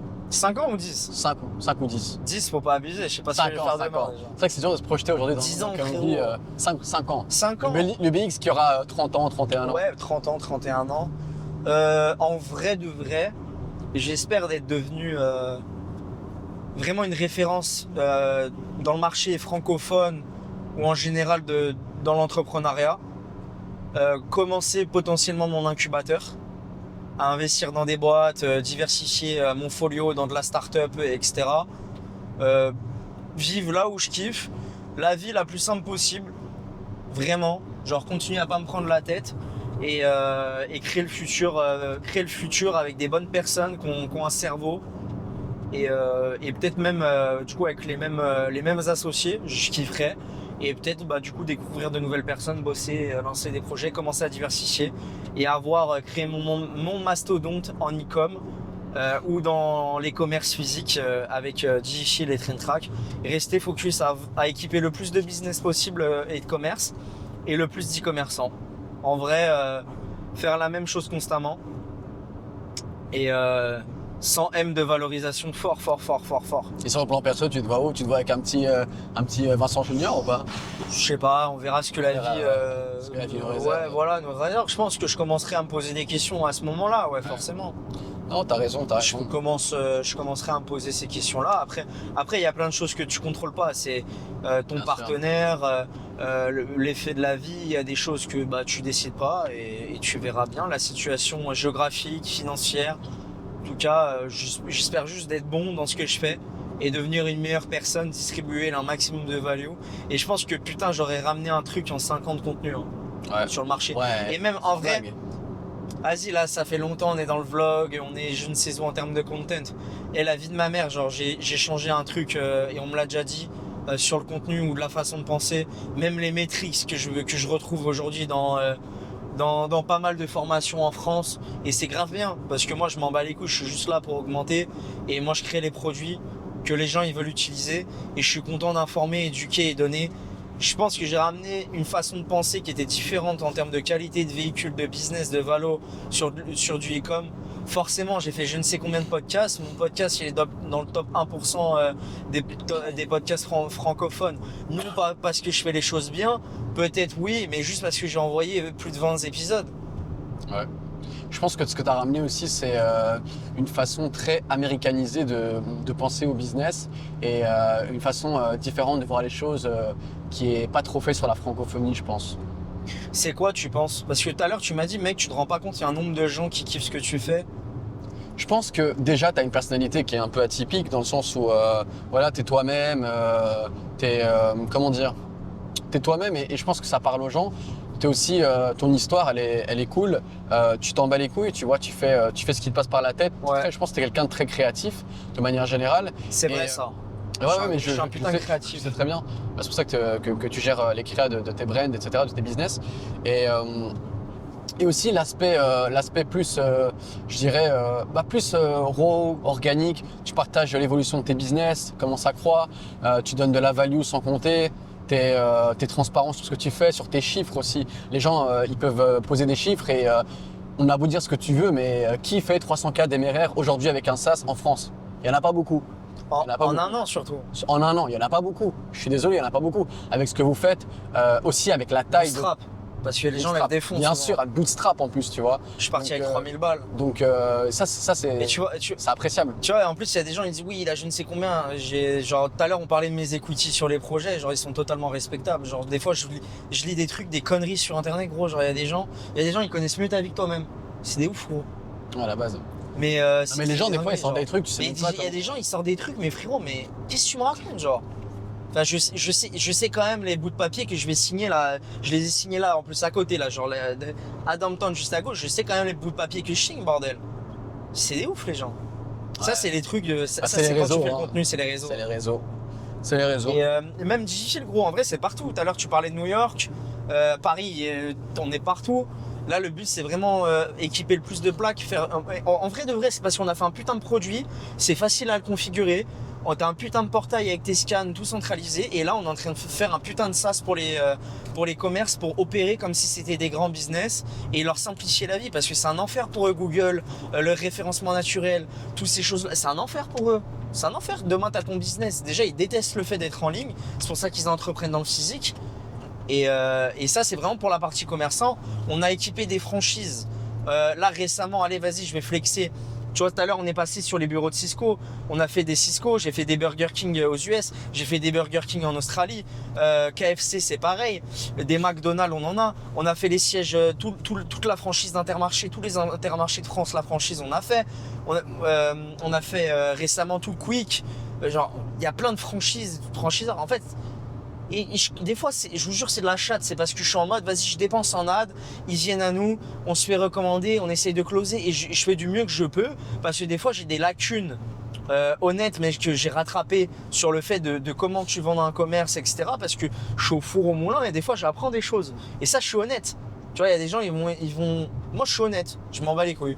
C'est comme dans mon contenu, j'essaie d'être le plus transparent possible. Si un gars comme moi, moyen, qui a fait une école de co, moyenne, qui a mis 2 ans et demi à vivre d'un e-commerce, qui sait pas très bien s'exprimer de base, qui s'en bat les couilles de tout, il a fait 2-3 trucs. Un mec smart avec du QI qui s'associe aux bonnes personnes, qu'est-ce qu'il peut faire? Mais juste, je suis un bourrin dans ce que je fais. J'ai accepté ma zone de génie, ma créativité et je fais les choses. Ouais. Et c'est comme toi, tu sais là où t'es bon maintenant. Bien sûr. Genre, faut juste accepter de pas être, il faut accepter d'être bon là où tu veux et accepter d'être pas bon là où t'es pas bon, c'est tout. Ouais, c'est vrai. Et toi, t'es bon dans quoi en vrai, Alex? C'est quoi là, toi, ta zone de génie? Ouais. C'est quoi dans 5 ans où tu te vois, parce que t'as commencé le contenu? Allez, je reprends ma casquette de c'est moi je fais le content là. Mais tu te vois où en vrai et tu dois faire quoi? Moi, je te dis honnêtement, moi je me vois rappeur sur scène. Regarde, attends, je mets un peu de musique. Moi, je me vois rappeur. Moi, je me vois rappeur avec 30 000 personnes. Je fais. Je suis mort. Non, en réalité, moi où je me vois. Attends, par rapport à ta question initiale, ma zone de génie, je pense que j'arrive à voir les choses un peu plus vite que les gens, dans le sens où je pense que ça on a un trait commun, je pense, là-dessus. C'est parce que, tu sais pourquoi? C'est parce que mon cerveau est aussi très américanisé et depuis la nuit des temps, je dis à mes parents que j'avais envie de vivre aux États-Unis de base. Donc depuis que j'ai 10 ans, merde, fais-le. Je regarde du contenu. Après, c'est transformé, maintenant c'est Dubaï, mais je vais quand même aller me poser un peu au stage, je pense. Mais du coup, depuis que j'ai 10 ans, je regarde beaucoup de choses en anglais. C'est ce qui m'a fait, d'ailleurs, qui m'a fait apprendre l'anglais et pouvoir parler bien en anglais. Et du coup, ça m'a fait réfléchir comme un Américain. D'ailleurs, on en parlait tout à l'heure, on ne travaille pas beaucoup avec des Français. On a vraiment, enfin, toute notre team et notre vision, c'est par rapport aux US. J'ai passé les calls difficiles en anglais. C'est ça, tu vois. Et donc ça, ma zone de génie, je pense, c'est que j'arrive à être un peu ahead of the trends, comme on dit. J'arrive un peu à voir les choses. Et l'aspect marketing, c'est que quand ça fait un moment que tu es dans le biz, déjà tu prends un peu d'expérience. Après 7 ans, c'est pas énorme, mais en même temps, ça fait quand même beaucoup de temps, tu vois. Et donc, il y a plein de trucs que je sais que je dois pas refaire comme erreur. Et alors, l'aspect marketing, aujourd'hui, c'est moi qui m'occupe. Je suis un peu le CMO de nos brands. Et j'arrive à exécuter là-dessus, quoi. Ouais, du coup, tu gardes la casquette marketing. Je garde la casquette marketing. Je dirais que ça, c'est vraiment mon point fort aujourd'hui. Non, mais t'as une bonne notion des chiffres aussi. Bien sûr, et ça, je pense, c'est… Là où moi, je suis pas très très bon. Ouais, mais à la base des bases, moi, je suis quelqu'un de matheux. Hein. Mes meilleures notes à l'école, c'est toujours été en maths. Mais tu sais combien j'ai eu au bac de maths? Combien? 2. Oh putain. Après, je suis STMG. Hein. Après. J'ai eu 2 au bac de maths. Non, mais en vrai. Non, mais en vrai, genre, en vrai de vrai, si un mec qui a eu 2 au bac de STMG comme moi, j'ai des boîtes comme ça. Gros, bosser avec les bonnes personnes et juste en vrai, moi, il y a un truc au début de mon contenu, j'essaie d'être monsieur parfait, des fois de me dire ah ouais, mais ok, non, je m'en bats les couilles, les gars. Juste, moi, je suis créatif, je suis bon dans ce que je fais et j'accepte que je suis une merde dans d'autres trucs et juste. Tellement en fait tu deviens fort dans ta zone, il y a des mecs qui vont être très bons dans l'extrême et tu vas t'associer à eux. Mais moi sans association, les profils comme moi créatifs, on va pas très loin. Je pense. Hein. Ouais, non, t'as raison. Après, t'as des mecs, par exemple, moi, de base. Toi, tu pourrais bosser solo normal. C'est ça. Moi, j'ai un profil où je suis quand même assez complet. Mais par contre, à la différence, c'est qu'il y a des trucs qui me cassent les couilles. Ouais. Genre, les chiffres, je maîtrise les chiffres. Les chiffres, c'est moi au bac, en gros, pour faire le parallèle avec la France. Sors ta grosse bite là. Non, pas du tout, justement. J'avais un prof particulier et j'ai eu 9. Donc nous, ce qu'on a, c'est les examens de passage. Ah ouais. Par contre, j'ai refait l'examen et après j'ai eu 17. Et quand je suis arrivé à la seconde cesse, je me suis dit putain, mais qu'est-ce que je fous là? Moi, à la base, je suis quelqu'un qui est bon en maths, mais c'est parce que j'ai eu trop la flemme. Mais du coup, je sais gérer les chiffres, juste que ça me casse les couilles. Ça me casse les couilles. Et tu vois, à l'inverse, j'ai rebossé un tout petit peu au rattrapage. Parce que moi, j'ai eu mon bac au rattrapage à 10 ans. D'ailleurs, c'est ça les vrais warriors du rattrapage. Et d'ailleurs, à mon lycée, il m'avait dit quoi? Il m'avait dit, c'est bâtard, il m'avait dit, Vincent, t'as pas écouté toute l'année, tu faisais que de la merde, tu te débrouilles pour ton rattrapage. je me suis enfermé dans une pièce et en fait c'est de ce jour-là où je me suis dit je m'en fous, je mets tant de focus dans quelque chose, je vais réussir. Je me suis enfermé dans une pièce, j'ai déchiré tous mes livres et j'ai collé des fiches et un fou, genre je notais tout et j'ai fait une stratégie sur ok, je vais double down sur quoi. J'ai pris management, fallait que j'ai 15 en mana, j'ai eu mon 15, j'ai rattrapé tous mes points. Putain. Et c'était en management, juste parce que je me suis vraiment focus que là-dessus, dans une seule matière est bien, l'autre je l'ai faite à 20% et j'ai dit ok c'est 15 ou rien. Et j'ai eu pile 15 et j'ai eu mon bac. Et après ça m'a unlock. Parcoursup catastrophique, du coup je m'étais débrouillé pour passer en école privée dans un truc de merde. J'y suis allé, j'ai fait un trimestre, je me suis arraché le cul pour avoir 50, 12, 13. Ils m'ont redéplacé dans une autre école moyenne. Et en fait j'ai rebasculé comme ça crescendo. J'ai continué les études parce que grâce aux études, j'ai une méthode sur ma façon de bosser. C'est important, j'ai une méthode sur ma façon de bosser. J'ai rencontré des bêtes de gars, moi, qui vivent de l'e-com ou qui sont devenus freelance et ou alors qui font un truc. Et c'était mieux que certains potes à moi qui étaient vraiment en partie bac pro, etc. Même si ces gars-là, ils sont à leur compte, ils vivent bien de leur boîte, etc. Parce qu'on est des mecs charbonneurs. Moi, j'aime bien m'entourer de gens qui charbonnent et qui filent droit. Après, bon, j'ai des branlots aussi hein, de potes et c'est ok là-dessus. Mais juste, les gars, genre peu importe ce que vous faites, si vous êtes très fort et vous souhaitez vraiment devenir meilleur dans la société, vous allez pouvoir y arriver. J'en suis la preuve, entre guillemets, vivante de un mec moyen qui fait les choses constamment comme un bourrin, qui s'entoure des bonnes personnes, il va réussir à peu près. Même si pour moi, j'ai pas réussi, ça va. J'ai 25 ans, ça fait plusieurs... Tu sais que ça passe, hein, que je suis ici maintenant. Je vis de mes business, je business public, j'ai créé un petit mouvement. Je suis content, les gars, je suis content. Hamdoullah, comme on dit, je suis content. Hamdoullah. Ouais, non, mais c'est bien. Et je te dis, il faut build, les années passent et tu t'arrêtes jamais. Et à la fin, ça paye. Il n'y a pas de secret, honnêtement. Et des putains de produits constamment dans le temps. C'est vrai. Et aussi, genre, c'est pas parce que tu passes beaucoup de temps sur une tâche que tu vas avoir des résultats. Si tu mets, je vous jure, j'avais rencontré des personnes. Un jour, je parlerai de mes premières alternances et des choses que j'ai faites dans ma vie, je pense, là-dessus, parce que pendant le Covid, j'ai monté un atelier de masque et tout, genre en collaboration et tout, genre c'était sympa. Je faisais des trucs, c'était pas rentable, on se cassait la gueule, mais en fait, juste j'ai appris à chiffer et travailler vraiment ce que c'était. J'ai appris à la dure où je partais très tôt le matin, je rentrais très tard le soir et j'écoutais des podcasts là-dessus. J'avais vraiment pas beaucoup de temps.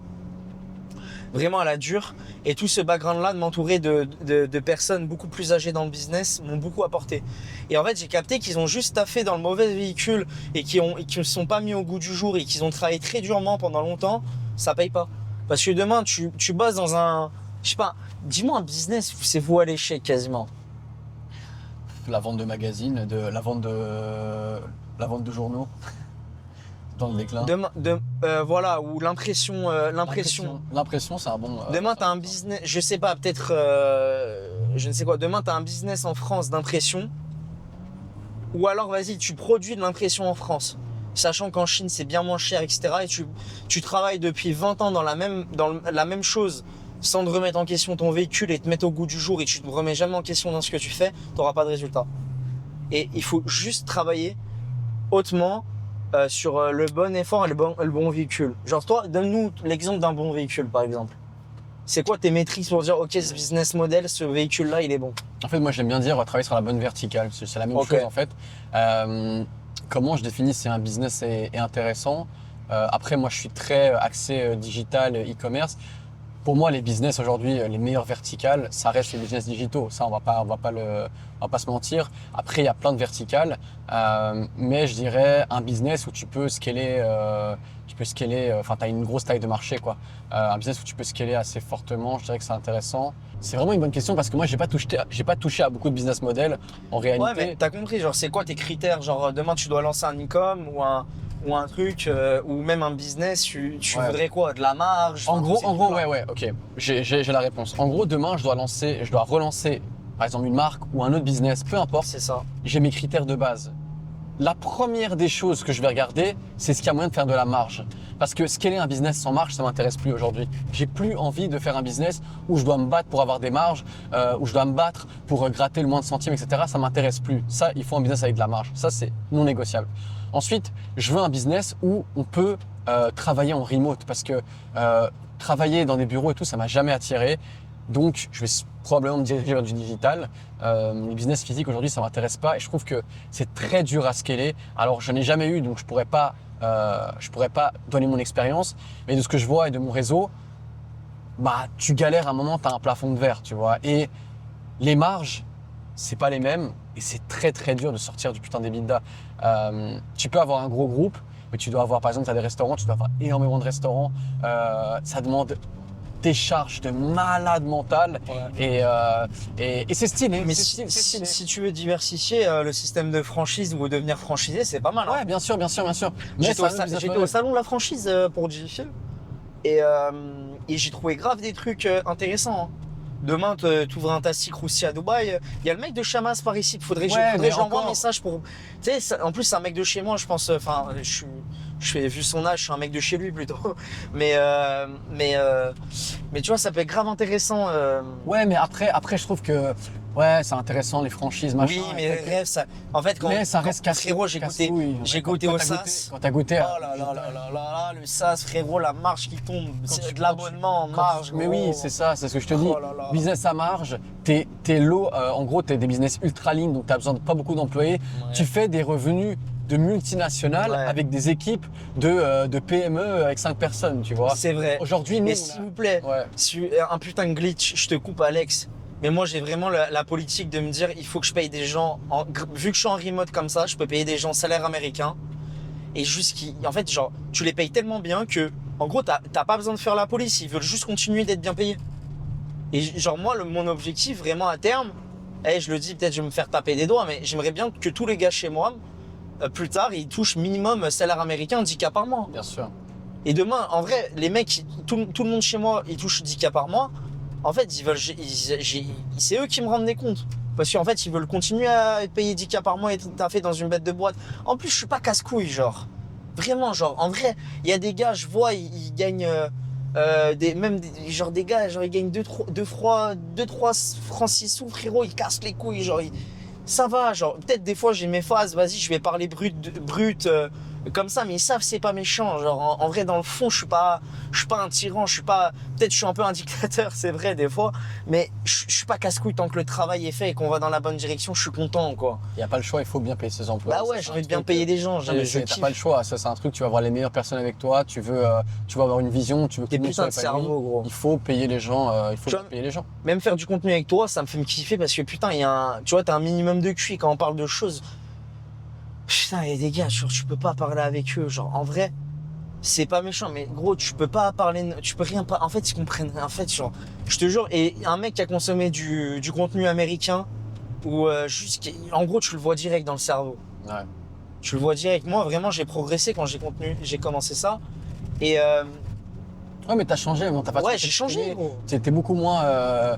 Ouais, c'est pour ça que après, je pense que ça vient du background. Et là, je sais pas, ça dépend de l'éducation, ça dépend d'où t'as grandi, etc. Après, ça se change. Je pense que ça se. Ouais, ça, les ça, gars, genre, ça, c'est ça vraiment se change. C'est pas non plus un truc dans lequel t'es figé. Pour les gens qui veulent consommer du contenu américain, parce que je pense qu'on ramène une facette et ce côté-là et ce mindset-là en français, et c'est cool parce qu'on s'exprime et c'est notre langue là.